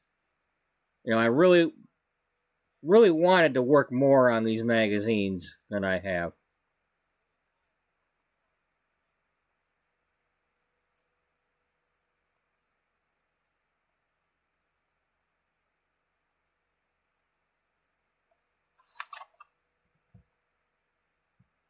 Okay, so that's when she stopped in at this little salon. Okay, blah, blah, blah, blah, blah. When she arrived at the show, when I arrived at the show, I figured I was going to get the axe as soon as I reached the dressing room. But none of the agency managers were in there. The stylists and dressers were shocked, but if they had something to say, they weren't sharing it. They dressed me in the now famous black cherry dress by Helena Rose, and off I went to walk the catwalk. Just as I was about to step up and out, I heard the manager exclaim, "Hey you!" But I just hurried out there.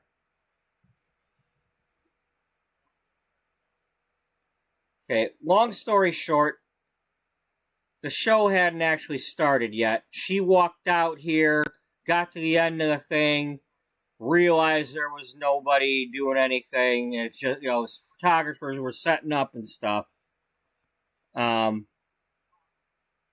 They took, some of them took these pictures of her. And it says here, years later, because she became famous, they're like, here, these are these pictures we took of you. Thought you should have them.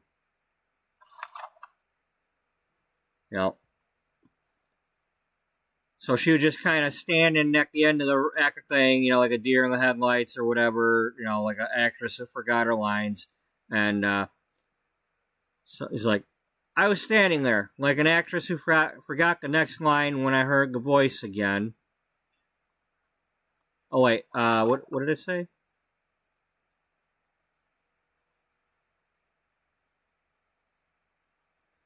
Well, here, just read it. I was appalled to discover the show hadn't started. I stood there abashed. All I saw were empty seats and photographers setting up. I could feel my nerves tightening, but then a voice called out, well, you came out that far, you might as well strut your stuff, gorgeous.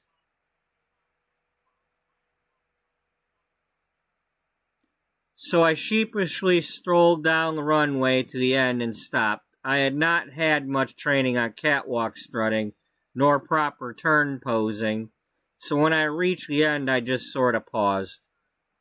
A few years later, some of the photographers began to send me prints of photos that had never been published.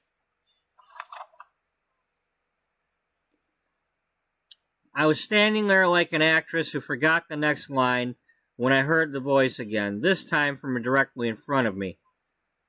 That is the snazziest, most alluring haircut I've ever seen. Makes me wish I had longer hair so I could chop mine. So what you gonna do now, darling? The floor is yours. I suddenly felt as though I couldn't feel the floor beneath my feet. I had no idea if it was appropriate model behavior, but I put on quite a show. They all loved it. The flashbulbs twinkled everywhere. It was in that moment, I knew I wanted more. So basically, she just did a bunch of posing and, like, when I'm taking the pictures and having them change poses and,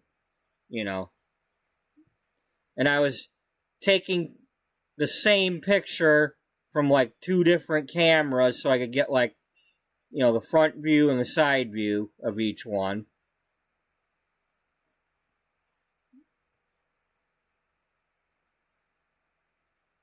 When I finished my dance, the lady hopped up on the platform with me and said, "You look amazing in that dress." I said, "I love this dress. I wish I could buy it." To which she replied, "You're in luck, darling. Luck, darling. Because I don't want to see anyone else wear that dress. It's yours." My jaw dropped. I'm Helena Rose. I believe this is the second time you've worn one of mine. You got that something special. I don't get inspired easily, but I'm already thinking about what you're going to be wearing for me next. You head on back and get ready for the real show. I can't wait to see how stunned everyone is when you do your walk. I hugged her and thanked her and floated back down the runway.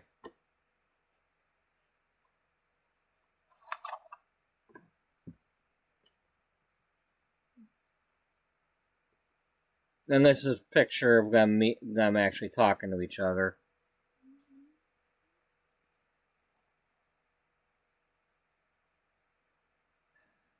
I'm forever grateful for what she said, and to the photographer who sent me the photos of our meeting. Indeed, it was only the beginning. I was in heaven. Then as I began to head down the rear steps, I was brought back to earth with a boom. Did you enjoy yourself?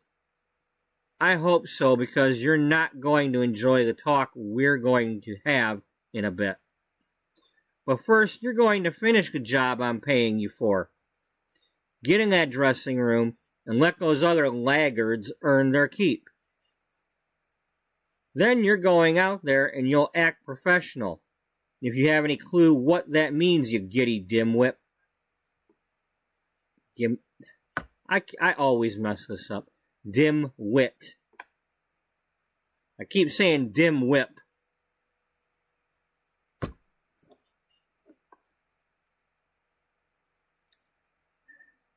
My knees turned to rubber as I remembered my fate was already sealed. I couldn't move, but then someone grabbed my elbow and tugged me into the dressing room. She didn't say anything. She just sat me down and tidied me back up. I could hear the music start up just as she finished. She glanced at me in the mirror and gave me an understanding smile. She walked me to the door, and I was on my way once again. I don't know how to act like a stone-faced statue, but I didn't need to act. It's all I could feel. I saw no positive end in sight. I reached the end and did my best hand on the hip pose while choking back my emotions. In the tiny rear corner of my mind, I wondered if I was being noticed the way Miss Rose was expecting. Would it matter? My modeling career was over anyway. It's funny, though. Every time I see this picture, I'm awestruck by it. I can feel a chill in my heart. I'm the Tin Man with no oil.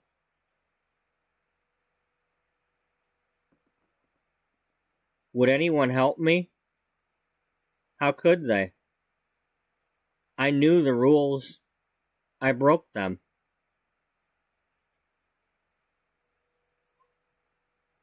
I was so dazed that I don't vividly recall the bright flashes, but I do remember it more like being surrounded by fireflies, a swarm. I faintly recall hearing Helena attempting to tell me something. I glanced her way, and in my mind I may have smiled at her, but my face didn't show it. I spun the 180 and made the return trip. As I reached the hallway, I paused for a moment. I didn't see him yet. Then a bright flash hit me like lightning. Oh, I'm sorry, I didn't mean to startle you. I couldn't help myself. I just started my new magazine and I'm looking for my first cover model. I'm having trouble getting any of the names. Another voice interrupted. Excuse me, but this young one and I have business to discuss elsewhere.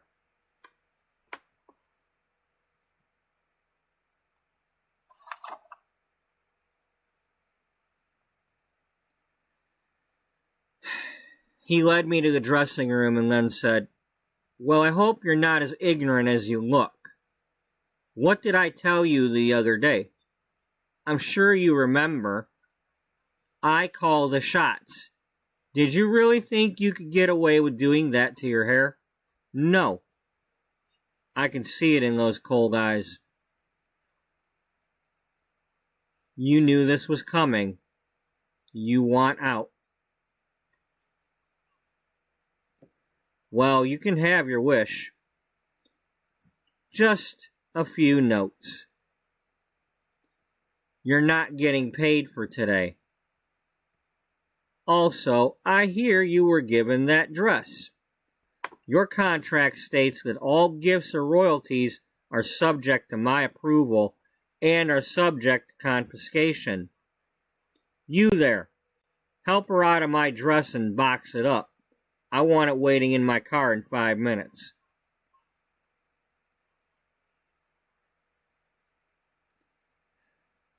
I was about to erupt in tears when I heard that voice again.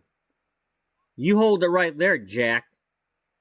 You forget that we also had a contract. It states that I get the say in who wears my dresses and that I retain all rights over them. I can't stop you from firing this beautiful young lady for whatever it is she done, but I'm terminating my contract with you and yours. I'll pay what I owe for the remaining show, but I won't be using your services for it.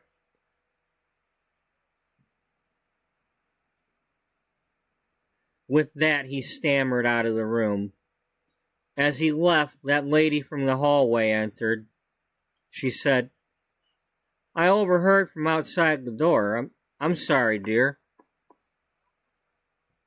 Some of them agents are downright sleazy. Helena added, They sure are, but don't you fret. We're going to help you get sorted. What's your name, darling? I answered, Penelope Parsons. She said, No, that won't do. You are a penny, a nice bright shiny one, and you certainly have that special something. What's it called? Oh yeah, pizzazz. Your penny pizzazz.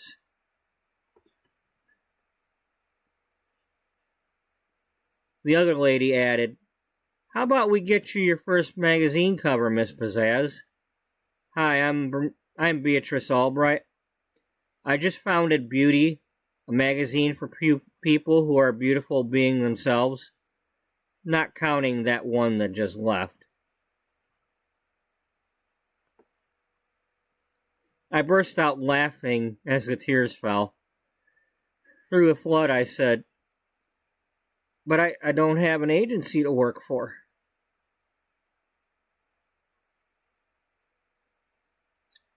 A third voice spoke up.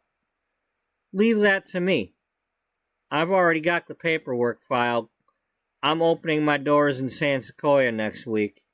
I've already contacted every model those jerks have fired in the past year, and they're eager to sign with me, including your friend Haley. There's plenty of work for her that doesn't require heels. Here's my card. I'm Chantel Rice of the Flamingo Modeling Agency. I guarantee you in front of these witnesses that I'll always offer you a fair deal or better. My goal is for my models to succeed, even if that means they find new homes. You all deserve the best for the hard work you do. Any special rules, I asked? Only the kind that other businesses have about being on time and such. There are no weight or size clauses. We'll just do a measurement occasionally to make sure we let the designers know if they need to make adjustments to the fashions. That's not an issue for you, is it, Miss Rose? Not at all, she responded.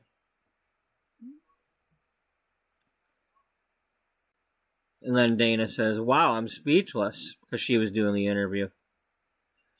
Thank you so much for sharing that. I hope our readers appreciate you opening up about it. That was such a roller coaster ride. I never knew Beatrice helped launch your career. Did you have any more trouble with Star Echelon? No. They managed to keep their doors open for a few years after that, but I heard through a grapevine that they just couldn't stop firing their models, and word got around. They may have lost a lot of contracts when they couldn't replace their models on short notice. I could be wrong. I would like to say one thing, though. He was right. I had signed a contract to be a model, and that often means doing as you are told. It sucks when it's not a change you want to make, but it is part of the job. Unless you get lucky and find an agency like Flamingo that had a different approach. We had a say. Signing Chantel's contract was such a relief, knowing I was free to grow my hair out. But I wasn't expecting what happened.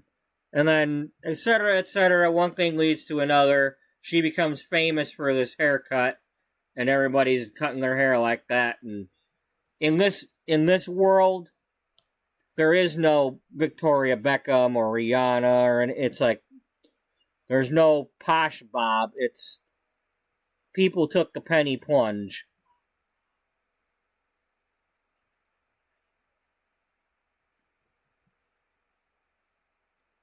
So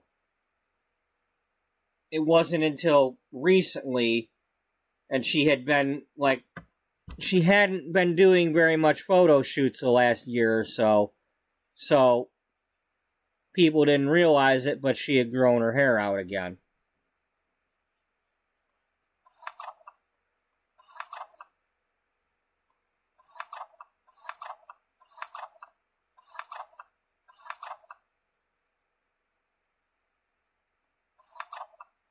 You know, and that's how it got this long. When here she is wearing the anniversary edition of the latest Helena Rose dress.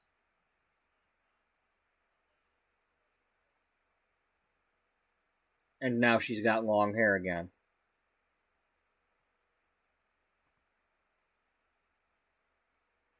And she got back to the long hair, and it, so, yeah, that's what I'm saying. But I'm telling that story because here's fate. He's all of a sudden having a chance to redeem himself by coming to work because he got himself into a little bit of... She could have pressed charges against him. He tried to assault her. And she's got the videotape of him attempting to do it. Because he was dumb enough to be recording it.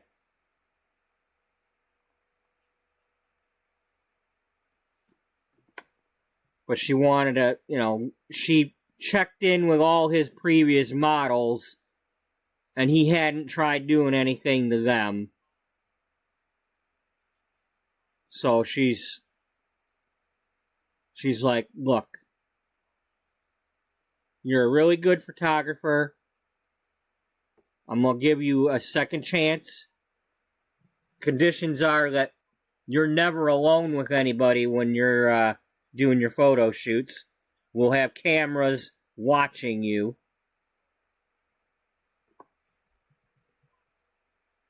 In other words, he's not going to be like unchaperoned in some way. Now, when I was in cosmetology school, we had a facial room. When I had a couple of times when I did some facials, once for an actual walk-in customer that I didn't know, and then a few times I had some of my friends come in for them. Now, these were people that I had actually met from Facebook, but by the time I had them coming to the school, we were friends. I had met them that year. But anyway, when I was doing a facial in that room alone with somebody, the teachers would have another student come in and sit in the room with us.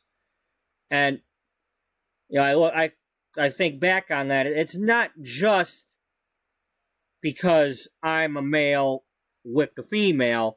It's also to protect me. Because what if the female made up some story about me? So that school was, there ain't gonna be no he said, she said, and there's no independent opinion.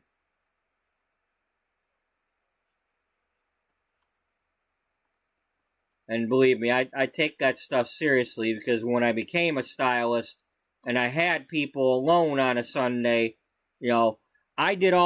I booked people from online. I used a Facebook group, and when I would advertise on a swap site or something, I would be messaging people and then telling them, look, the deal is you got to join my group, and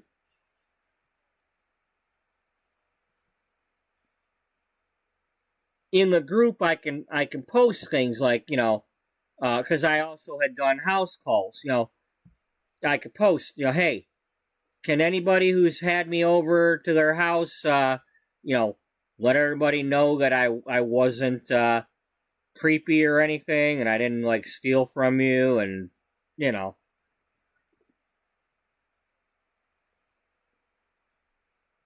But so the same kind of thing applies. Like if somebody was going to book a Sunday appointment, as I was a chair renter, so I had a key and could go. I could do 24/7 at that salon, but most of the time there was only one other stylist that would likely show up on a Sunday. So a lot of times I'm there alone on a Sunday, like Sunday morning, 10 o'clock, and I'm the only one there,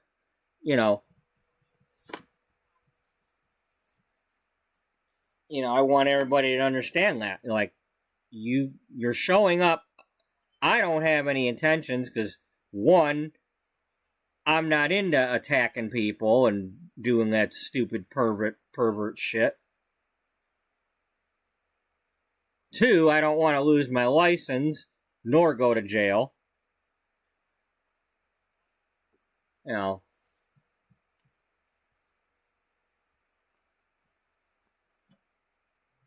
I'm not even going to... I don't want to get political, but, I can't believe the way things are going right now. And that's all I'm going to say about that. I'm disgusted by it.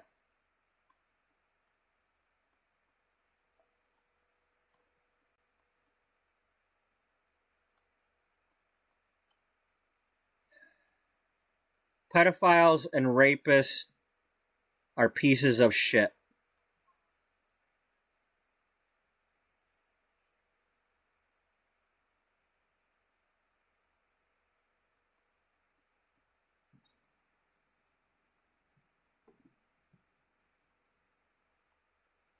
Anyway, this storyline here where he was going to attack her. Now, the reason why I went with the story that, just, there's no way that if she'd have found out that if she finds out that he has attacked somebody before, all bets are off. But, she stopped him before he went too far. She had to, like, knee him in the groin or something, but she stopped him. But she's trying to give him a chance to atone for it. It's not often you can do that with sexual predators, because they don't change. I'd like to hear that somewhere out there some sexual predator has actually turned their life around and not done it again, but I'm not believing that it's happened. But she's giving him a second chance to just be a good photographer, do your job, be professional, and you will be monitored. In any funny business, you gonna find yourself with the wrist bracelets.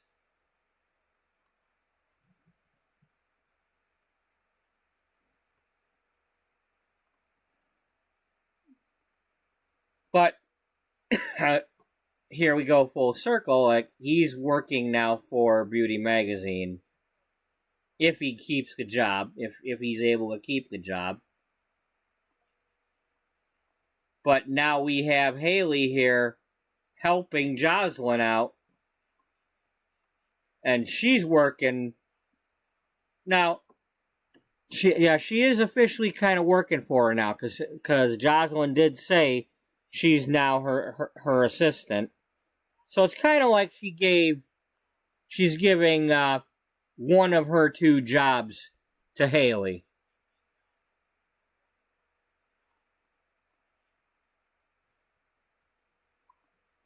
But Haley, now, after being a model for Flamingo and then becoming the manager of the agency with Chantel Rice still owning it.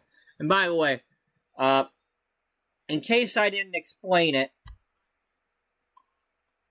Chantel was working in the dressing room as the wardrobe and makeup person. And that's the one that, like, just kind of pulled her in there and got her ready to go back out there. And then later on, was one of the three in there that said, hey, don't worry about that, I'm signing you.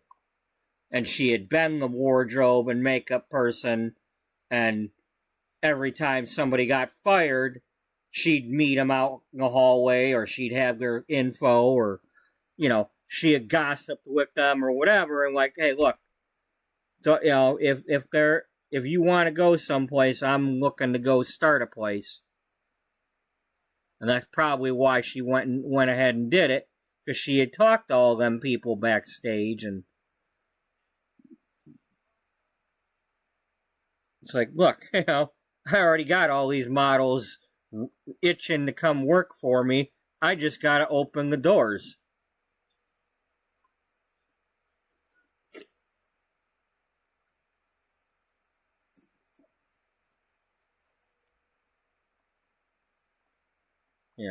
But Haley, her feet issues never really went away. Even though she did a lot of photo shoot modeling, she didn't really do any catwalks anymore, and she didn't have to wear heels anymore.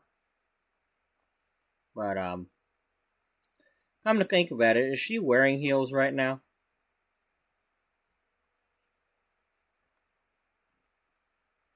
Yeah, she's wearing some heels. We should probably change that.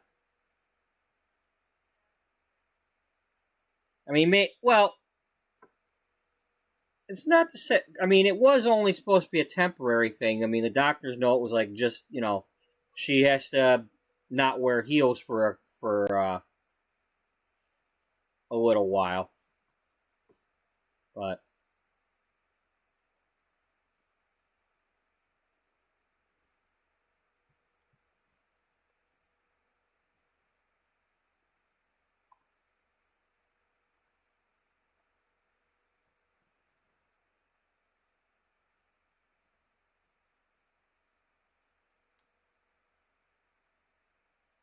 she's wearing heels here.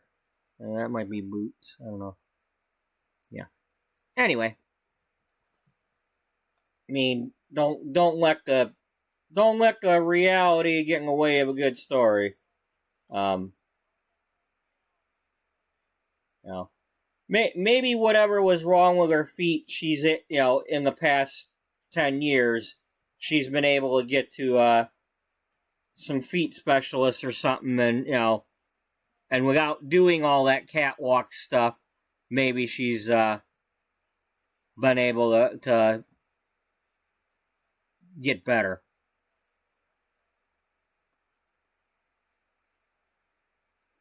Maybe it wasn't so much the heels, but it was the ones that they were making her wear that caused the issues in the first place. Maybe they weren't the right like arch type or something, and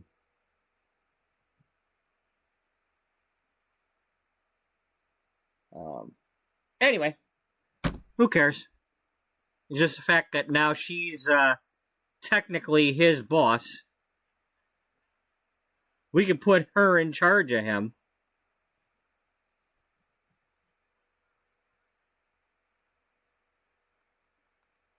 She can fire him.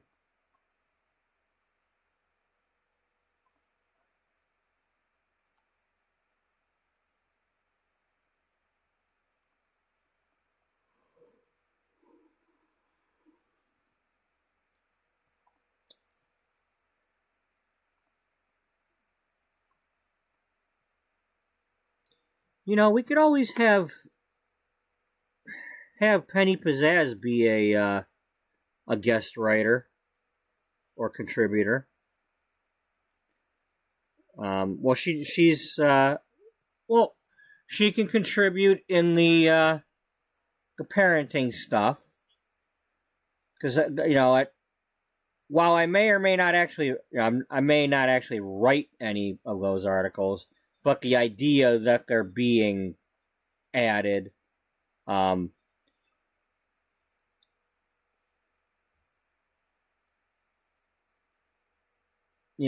we've got several people that now have kids of one age or another. Caroline's sitting there; she's got the 4 brand new babies. Dana's got a 1-year-old. Jocelyn's got a new sister that was adopted. That's child age. Penny Pizzazz has a child age adopted kid.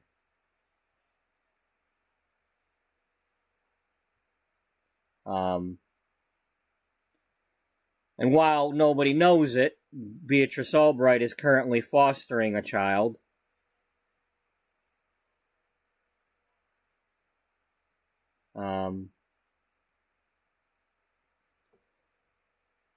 Beth's parents just had a baby.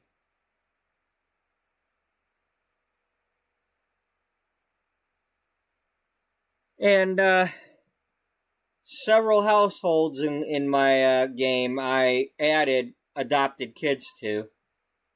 And then there's a lot that ended up having babies, so there's a lot more kids in my game than they start out with.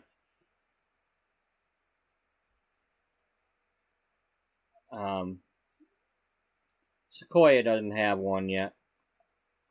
And again, she's not married either.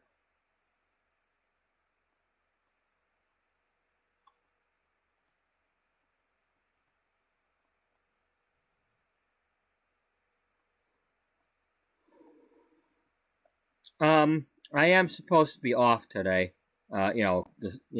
Later today. So while I haven't really done anything yet, I've done more today than I did in yesterday's Sims portion. That's, not counting the sleeping. But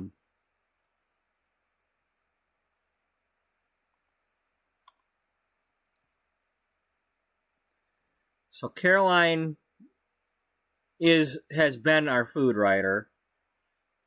Who you got in your groups?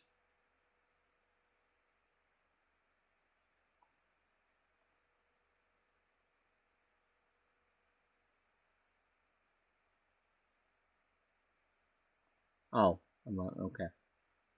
All right, so these people have gourmet cooking skill.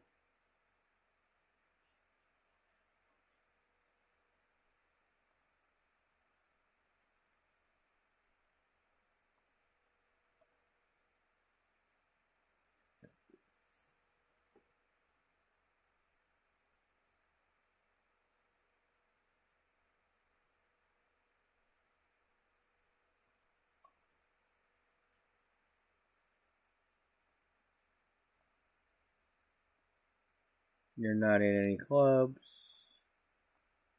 Okay, you got a singles club.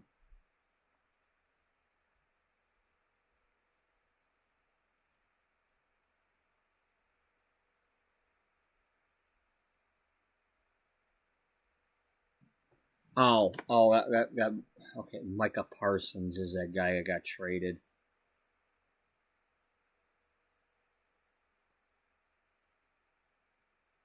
No, it's funny.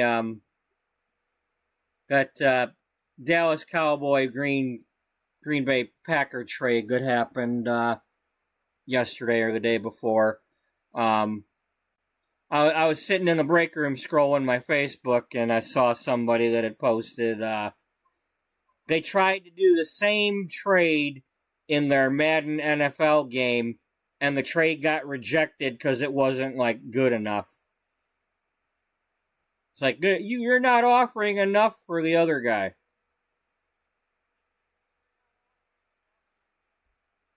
Yeah.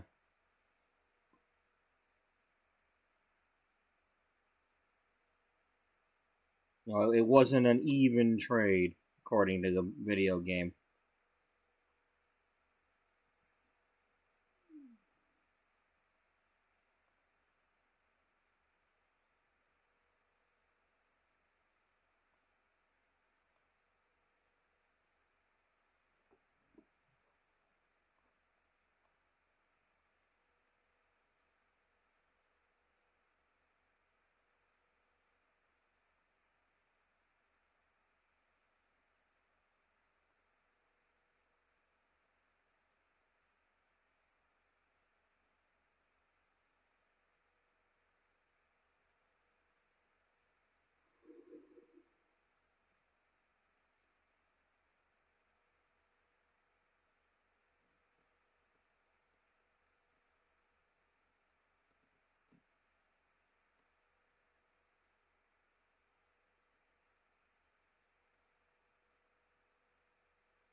Okay, well, we figured out that Rocky can be some sort of product review person because that's what her job is right now, anyway, in that Simfluencer career. Um,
all right, Rocky.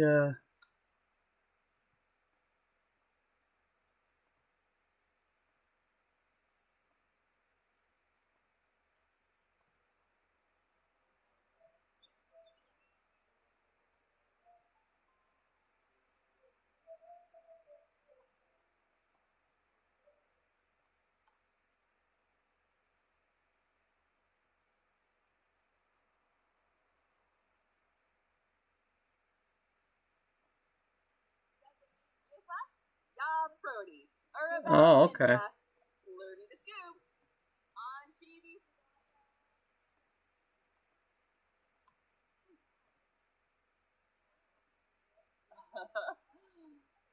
buddy.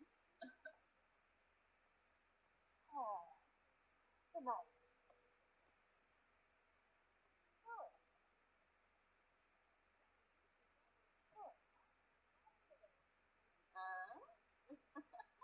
Uh-huh.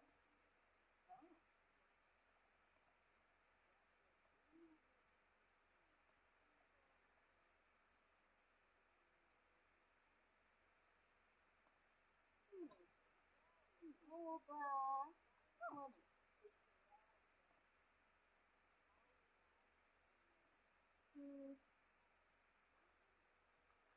Quarrip Cell! Girgazes. Pishanoi. Drew? Queva. Alright, so let's set this up. Do you have photography equipment? You got that. Let's have Benjamin have photography equipment because he needs to have it.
Okay, that's right. We were gonna have this.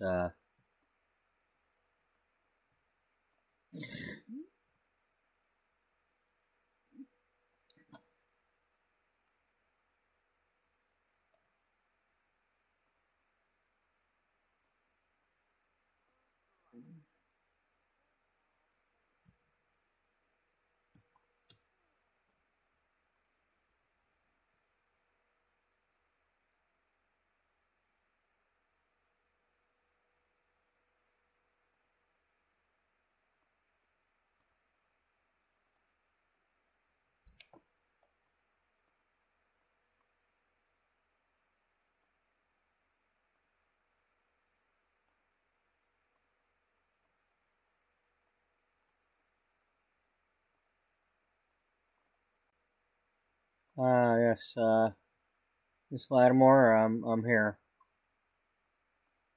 Yes, Mr. Lloyd.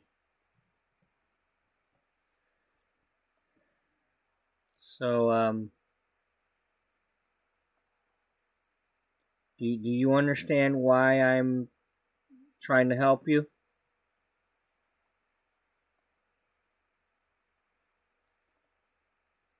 Look, I've had a lot of time to think about what happened. I realize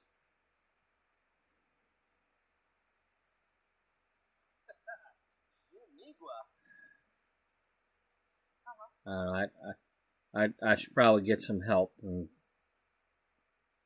but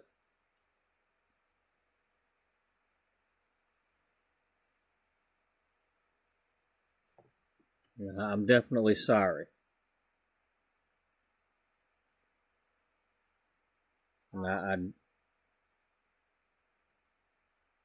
don't know why you give me a second chance. I don't deserve it, but Show my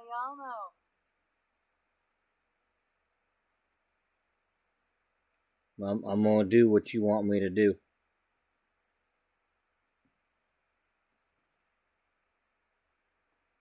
Well, I'm glad to hear you say that. Yes.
Okay, there we go.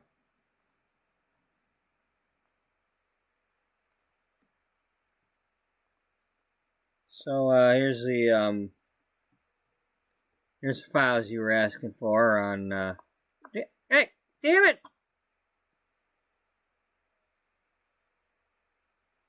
God damn it, Cody, you're not even supposed to be here. We're trying to talk to this photographer.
Hello?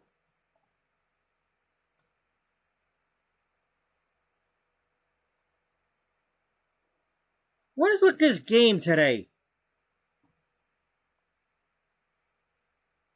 Nobody's listening. They're all going in the wrong spots. Like, cut it the fuck out.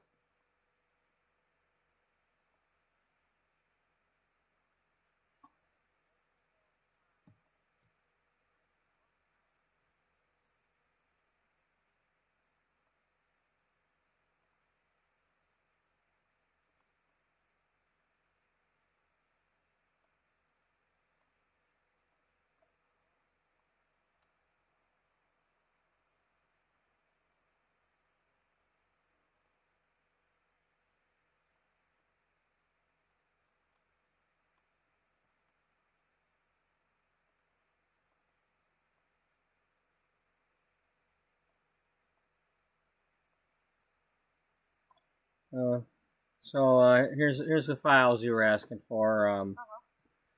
We got a couple food writers. We got some consumer testers. And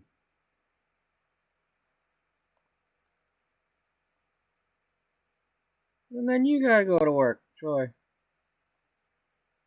Alrighty, I'll give these a look over. Have you had a chance to meet one of our? This is going to be one of our new photographers. He's got quite a bit of experience, but he's hit a little snag. So I'm wanting to kind of help him out a little bit.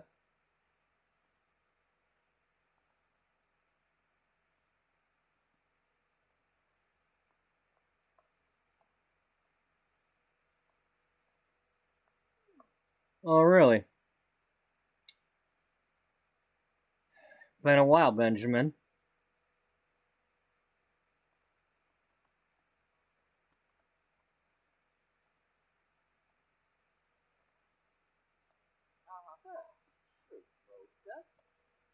Uh, you'll forgive me if I don't remember you.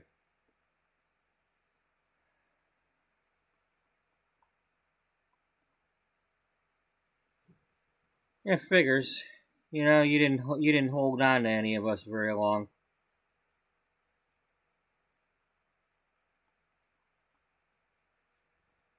So you must be one of the models. Yeah. Yeah, I was a model.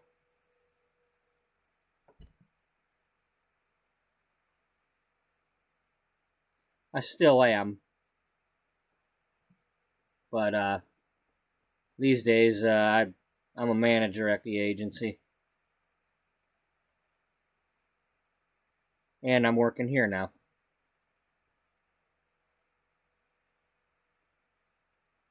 Well, nice to see you doing some nice to see you doing well. Um,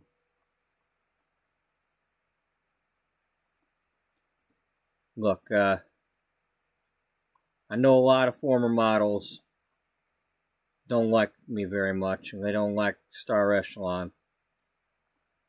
But that's how things were done. We weren't the only agency doing that. There were rules, and we needed to keep our contracts and keep our dates, and there were expectations. We couldn't have models showing up and not being able to do the job, or disobeying rules and changing their looks, or not wanting to wear certain things, or getting fat. There's a lot of designers out there that won't let us do our job if our models show up and don't fit the dress that they want them to wear.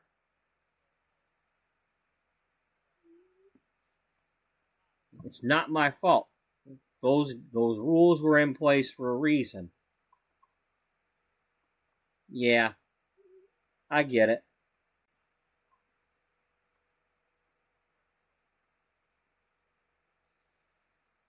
Trust me, I get it. It's not just the agency's fault. We've had our fair share dealing with the different designers and the different magazines and the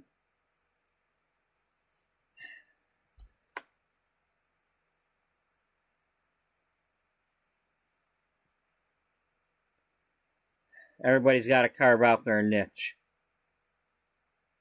We do things differently at Flamingo.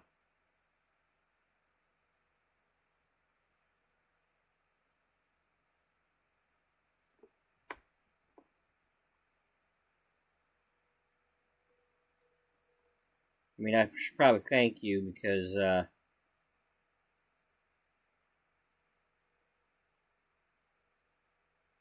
not only did my life improve after you fired me, but a lot of other people's lives improved too. They just needed the right place to go.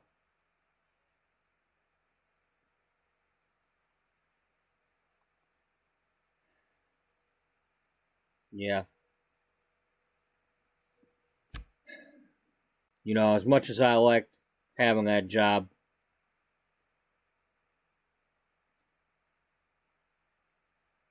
I guess some things have improved for me.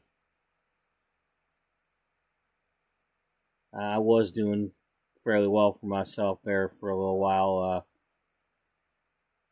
doing the photography. You know, I just made a couple of mistakes I shouldn't have made, and well, Miss Glamour here, she's you know, she's young, but I don't know.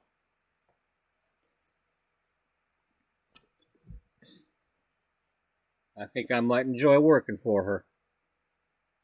I think she's got a good head on her shoulder. Shoulder? Yeah, shoulder. She only got one of them, right?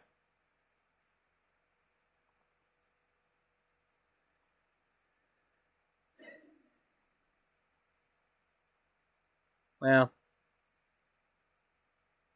I appreciate you saying that, Mr. Lloyd. We've got some new candidates coming, and I'd like to do some bios for their files and possibly to put into our upcoming issues.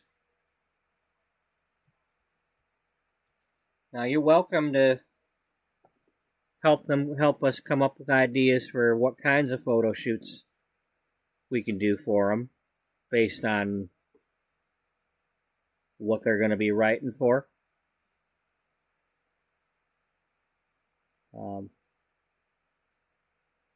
You're not just a photographer. You have other skills too. I'd appreciate you putting those skills to work.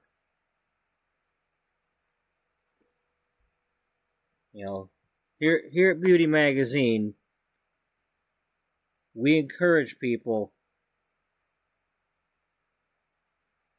to find their inner creativity. We want that.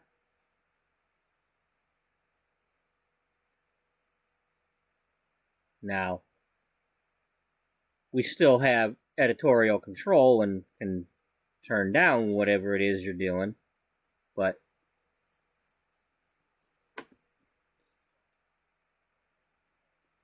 we'd still appreciate you at least coming up with the ideas.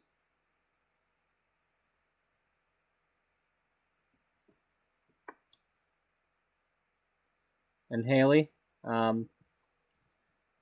realize you may have some hard feelings towards him, if you do. But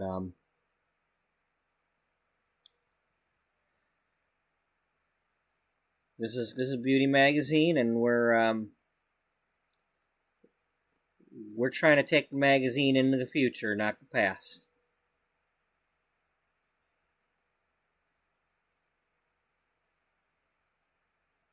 So if he's from Star Echelon, that means he's partially responsible for our magazine starting.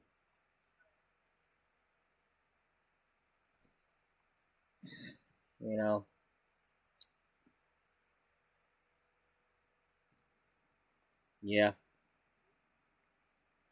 I suppose in some small way his mistake led to it.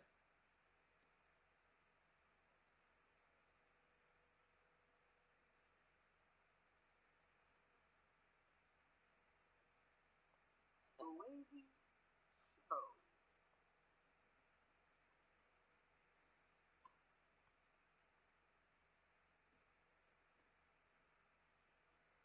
We've got some photo rooms down in the basement. You're welcome to use those, or as I mentioned before, the conditions for doing outside photos, right? Photos outside the office. Yeah. It's an insurance thing. We're gonna have when needed, we're gonna have our photographers chaperoned or otherwise safe.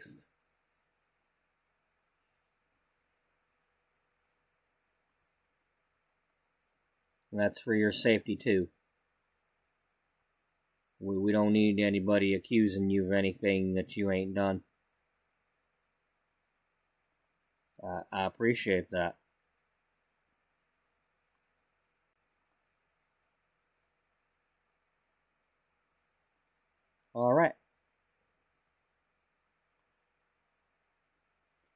Well, let's get to work. We are kind of on a deadline here. We've got to get these we've got to get this magazine going. You know, we've got to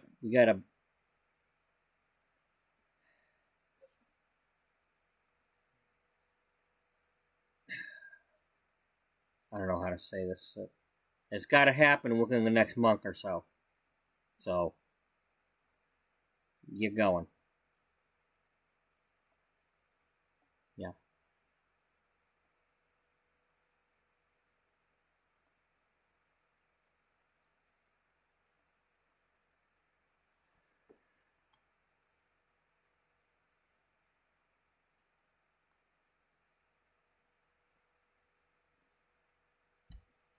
You know, it's a shame they can't just like. I mean, I think they can all make the friendship bracelets, but you can only give them to one person. Might be able to sell them though. Is it possible to sell a friendship? Here, Haley, you don't have a bracelet yet. Come over here and make some.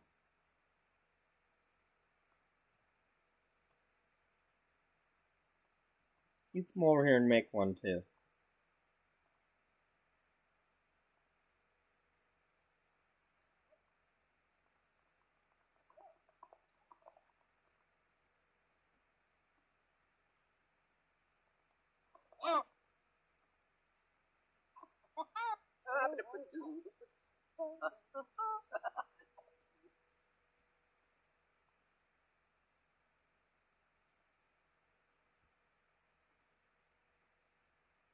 It cannot be sold or deleted.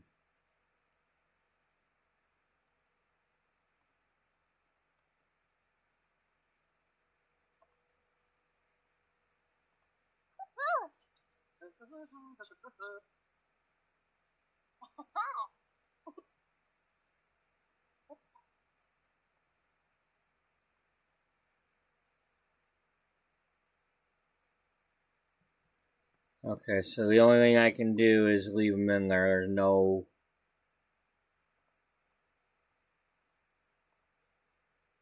The only thing I can leave them in there and exchange them with one person.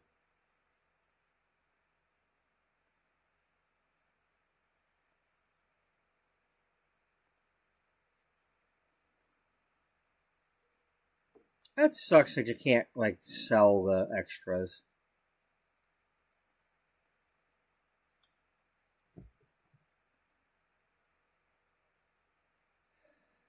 Okay, well, I'm gonna go get my coffee warmed up. I will be right back.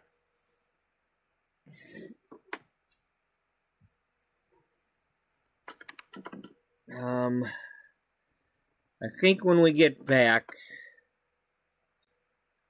we're gonna go to the Spice Festival early.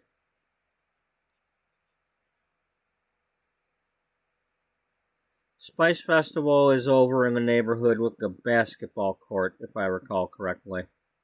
So, we just gotta go there.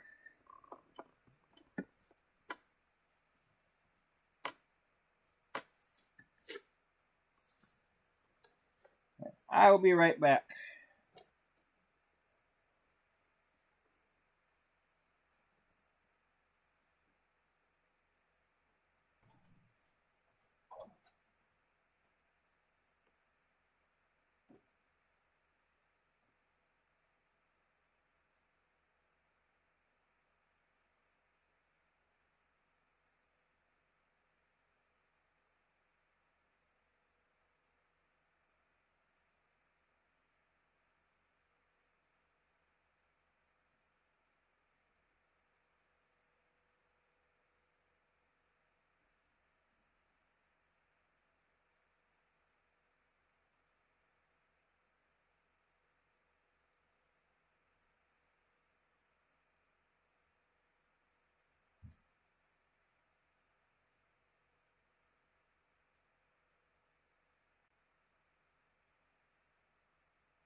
Okay. Alright, I had a couple of things come to mind there while I was out and about. So the simplest way for me to do this really quick is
Ooh.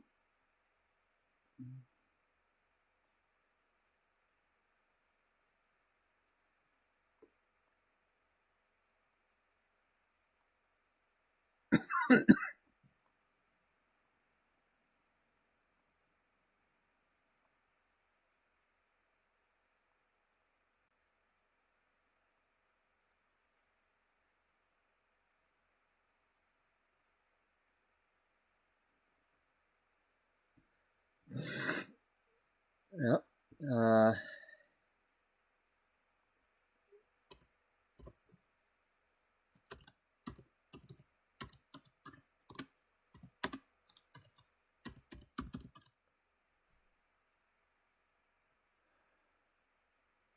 Um,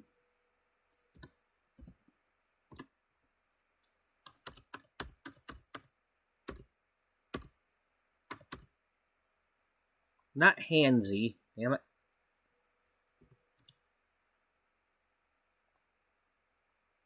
There could be like repair. Somebody gives like a repair tip on how to do something or other.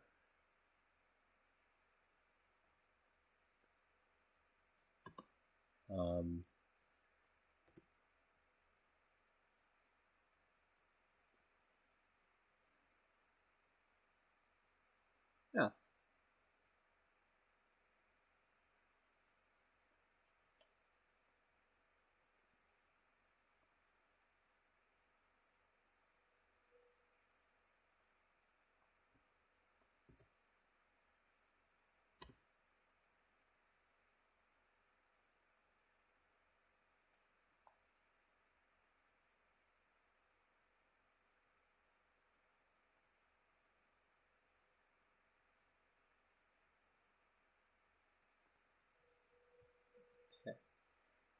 Yeah, there could be somebody talking about gardening and or flower arranging.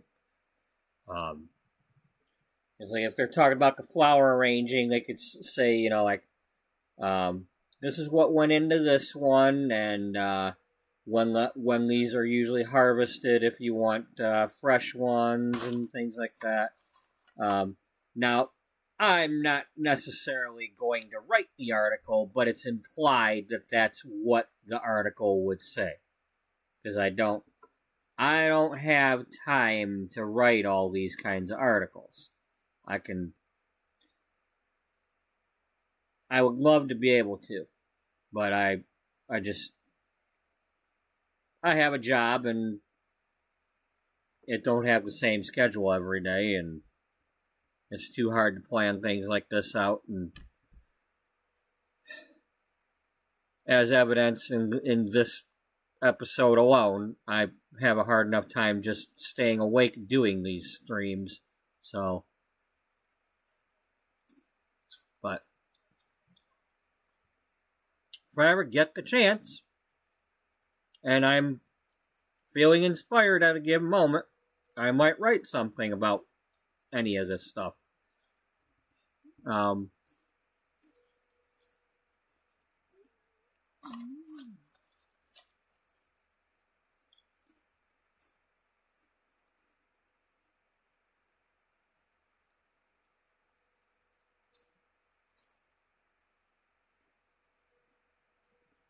Okay, now let's save this again.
Damn it.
Damn it.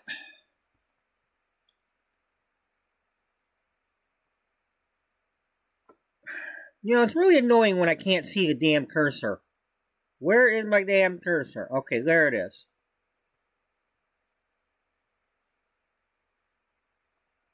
Because it makes me curse. And then I become the cursor. Damn it.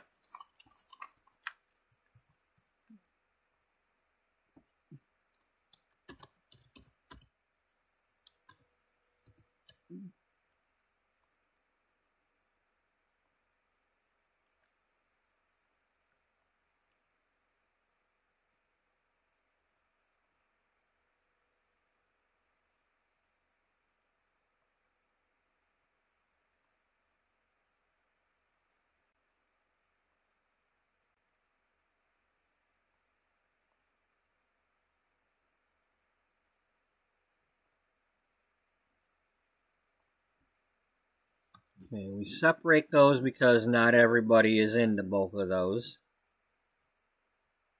And in the in magazines themselves, they often separate those into two different areas. You know, you go to a salon, not every hairdresser is a makeup artist. Not every hairdresser does nails.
Okay, we didn't have her learn how to write yet and all that. But one potential person for the travel writing could be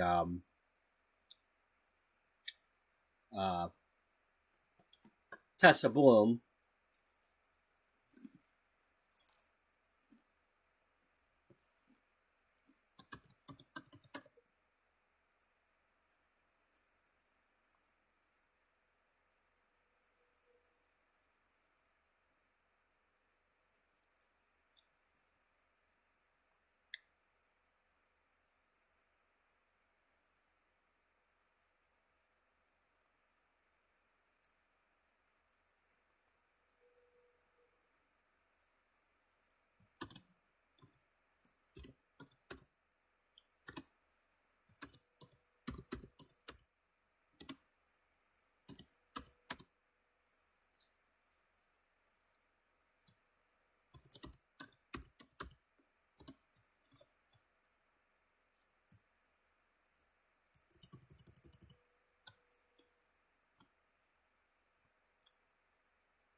Okay, now that's something different. That's not like a gossip thing or anything. That is Judith Ward talking to other celebs in such a way to like see, you know, the celebs are people too. Like you know, heart to heart chats and, you know, not, you know.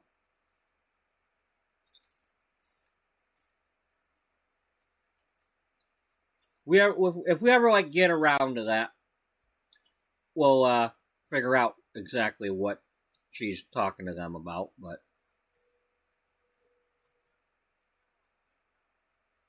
it's like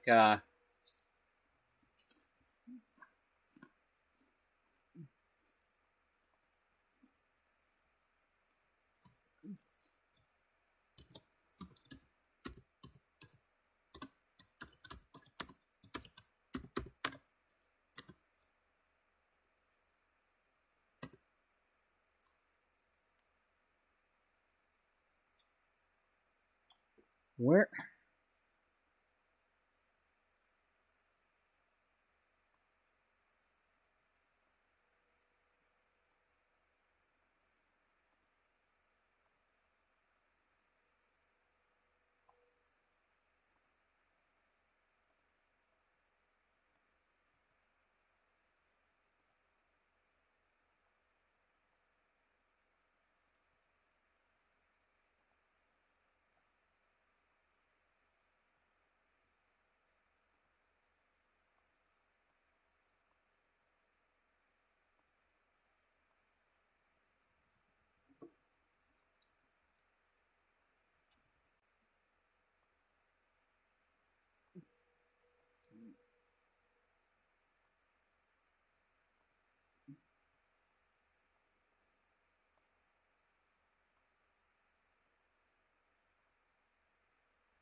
Um,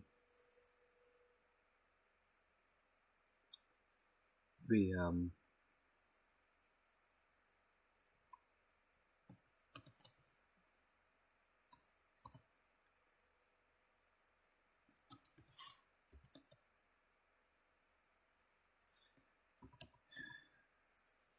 I don't know. It's like basically anybody working at Shades Cosmetics could be having like it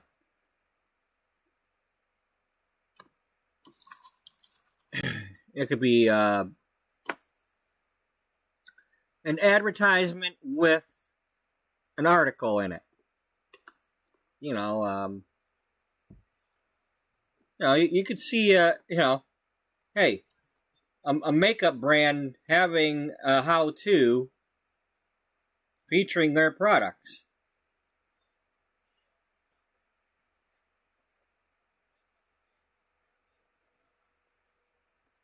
You know.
Yeah, I think we're getting somewhere by doing that.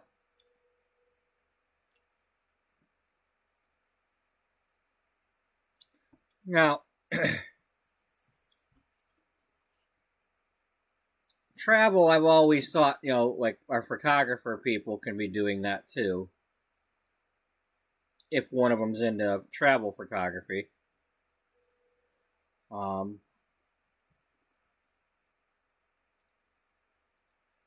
I'm not going to write out the parenting thing right now because it's like that's going to be everybody's pretty much can be a guest speaker on that. We might have somebody who's an expert, and then again we might have just people sharing things that happened and how they handled it, and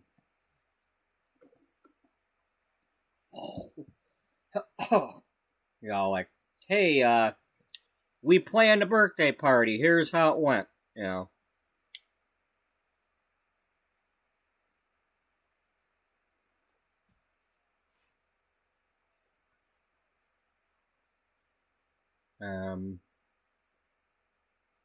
It's possible we could for the gardening arranging we could have maybe we could have Sylvia for the arranging part.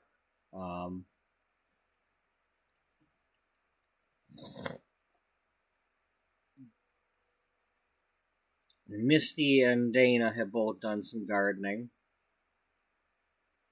but we could also have somebody else that's hasn't been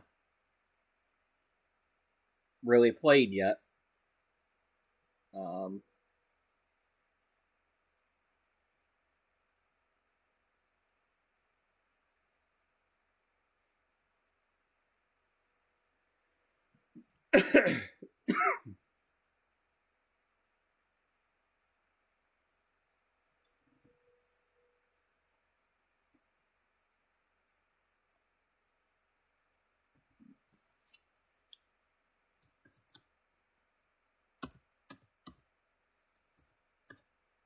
Amanda could be a contributor to the handy woman thing. She's our appliance repair / firefighter.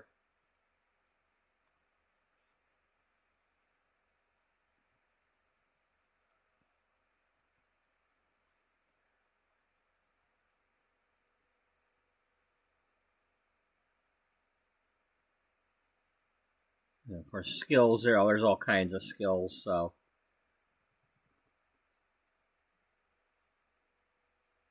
could have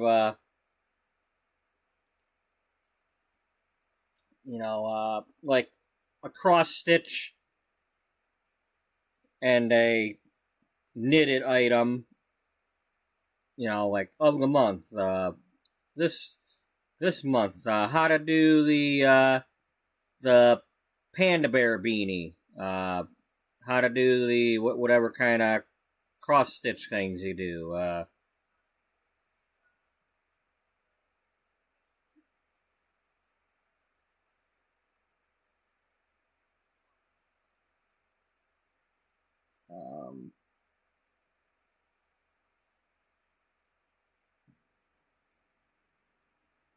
We got a lot of potential with this.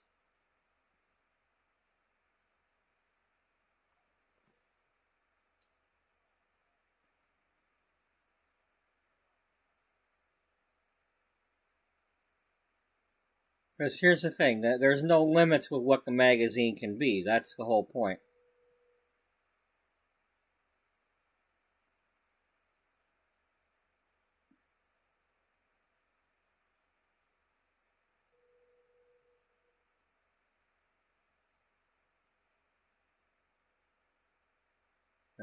It almost makes me wish I could make the thing for real, but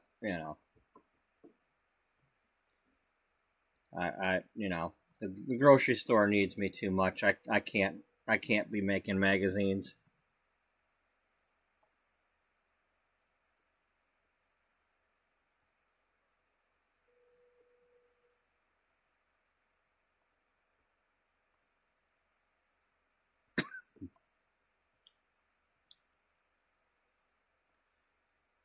All right. It is 3:30. I don't want to stay up too late today. For one thing, like, it is football season. And I did pay for the Hulu so I could watch football occasionally. You know, I'm paying almost $100 a month to have football to watch. And I'd really like to get up at noon and watch Ohio State lose.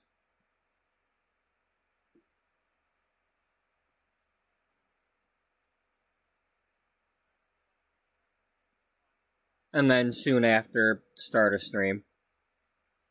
Or during that, or whatever, but... And I'm working in the morning on Sunday, which means if I go, you know, knowing me, I'm gonna have my stream go till at least midnight tomorrow, and then once again not sleep enough. So I'm gonna go ahead and stop this episode now. That way we still have the Spice Festival to go to and get pictures of them at the Spice Festival, whoever I'm going to get a picture at the Spice Festival of. It's still 12, so we still got 5 hours of game time here before we have to go there. I would like to... Alright, you, Claire, I want you to get in here and I want you to sit next to these two.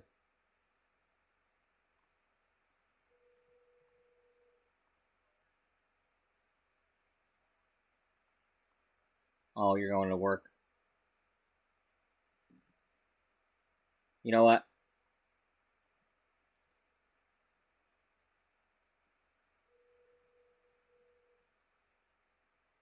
Go ahead and go.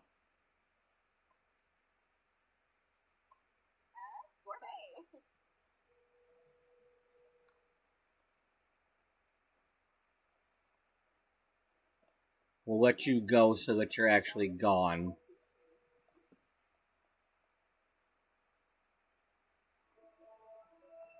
And Jocelyn can go too.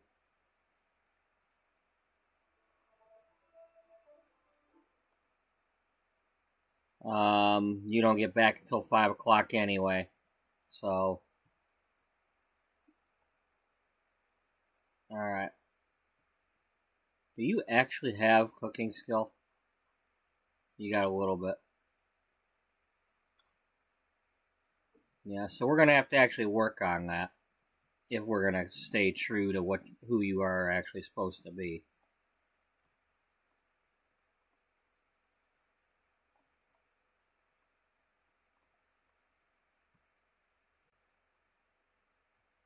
Yeah.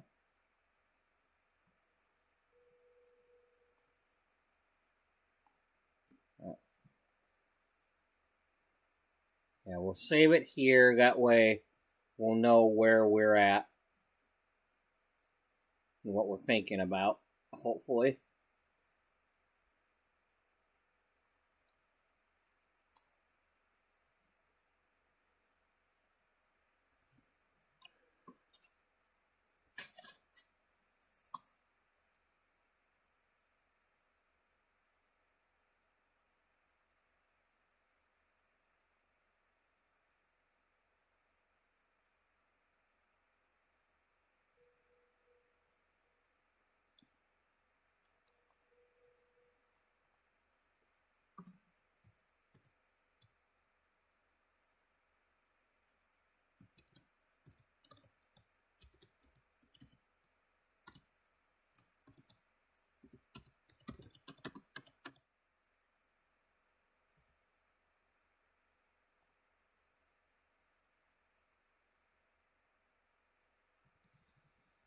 Alright, well, we may not have taken the pictures yet, but at least we've got some things sorted. Some things that were bugging me. And that's not even, and that's just the Sims I've made. That's not even, any of the other ones that I brought into the fold.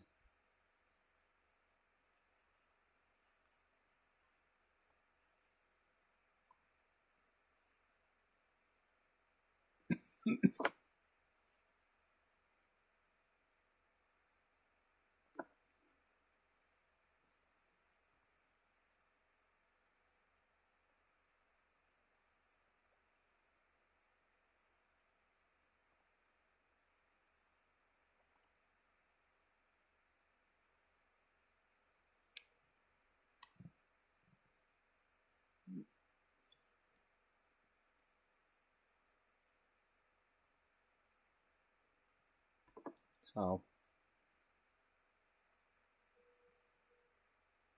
yeah.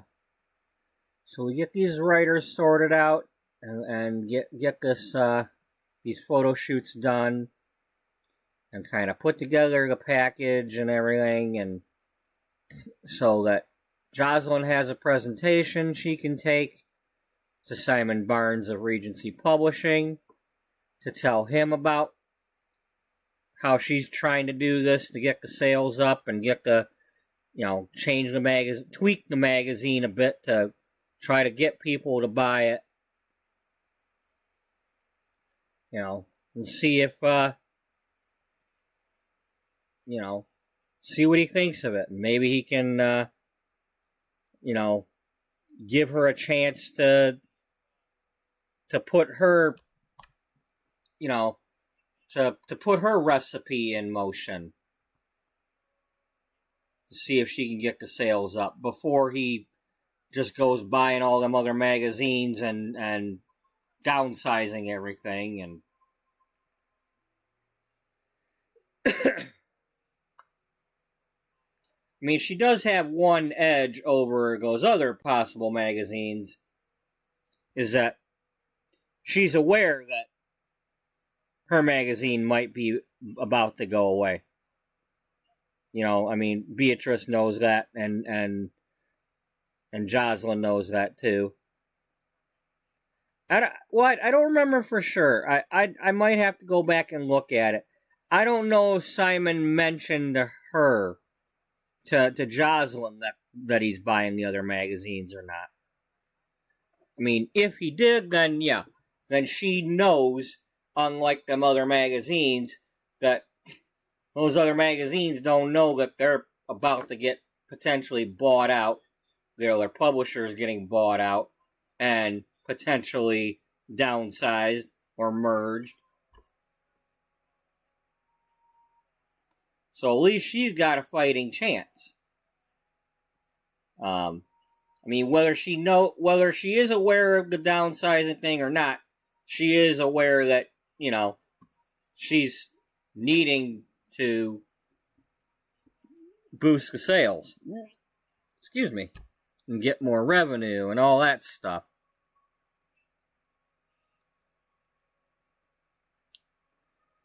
So, we're going to continue to work on it. You over there, you better not be touching her at all. You're single. She's married to a woman.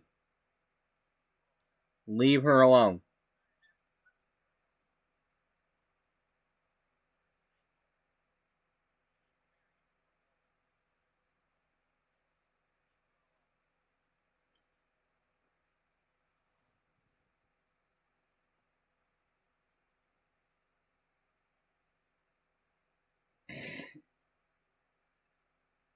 Oh, y'all can't see that. I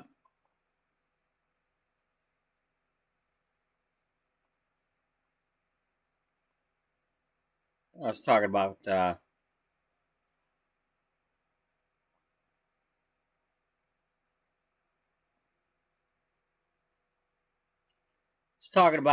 Benjamin over here.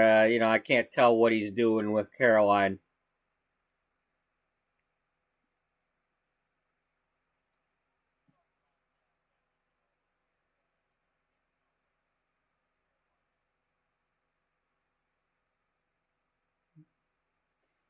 You know, he better be keeping his hands to himself. That's all I got to say.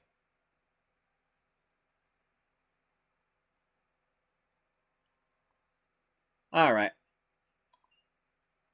So anyway, thank you to everybody who joined in today to watch. Whether it's currently, whether you're watching in the future, whether you're not actually watching right now, but you were here earlier. You know, hopefully the parts of today's episode were the most enjoyable when I wasn't sleeping.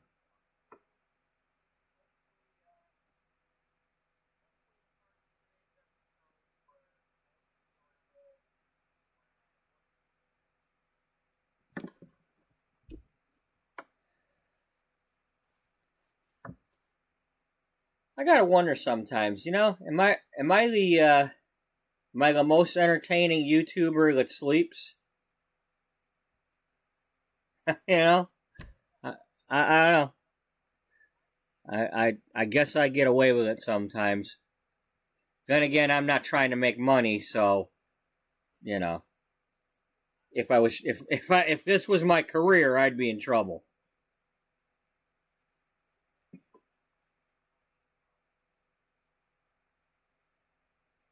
Yeah, I do these streams just because I wanna share them, folks. I'm not trying to make money off this. If I could get money someday, great. But this is just me playing The Sims and letting y'all watch. That's really what it is. And faff around with all the other stuff and letting y'all watch. And hopefully somebody gets inspired to do something on their own. So yeah, thanks for watching. Hope somebody enjoyed something, and be awesome if you were able to watch some more of something else the next time you're around. But until then, everybody have a good night and a good day, and bye-bye for now.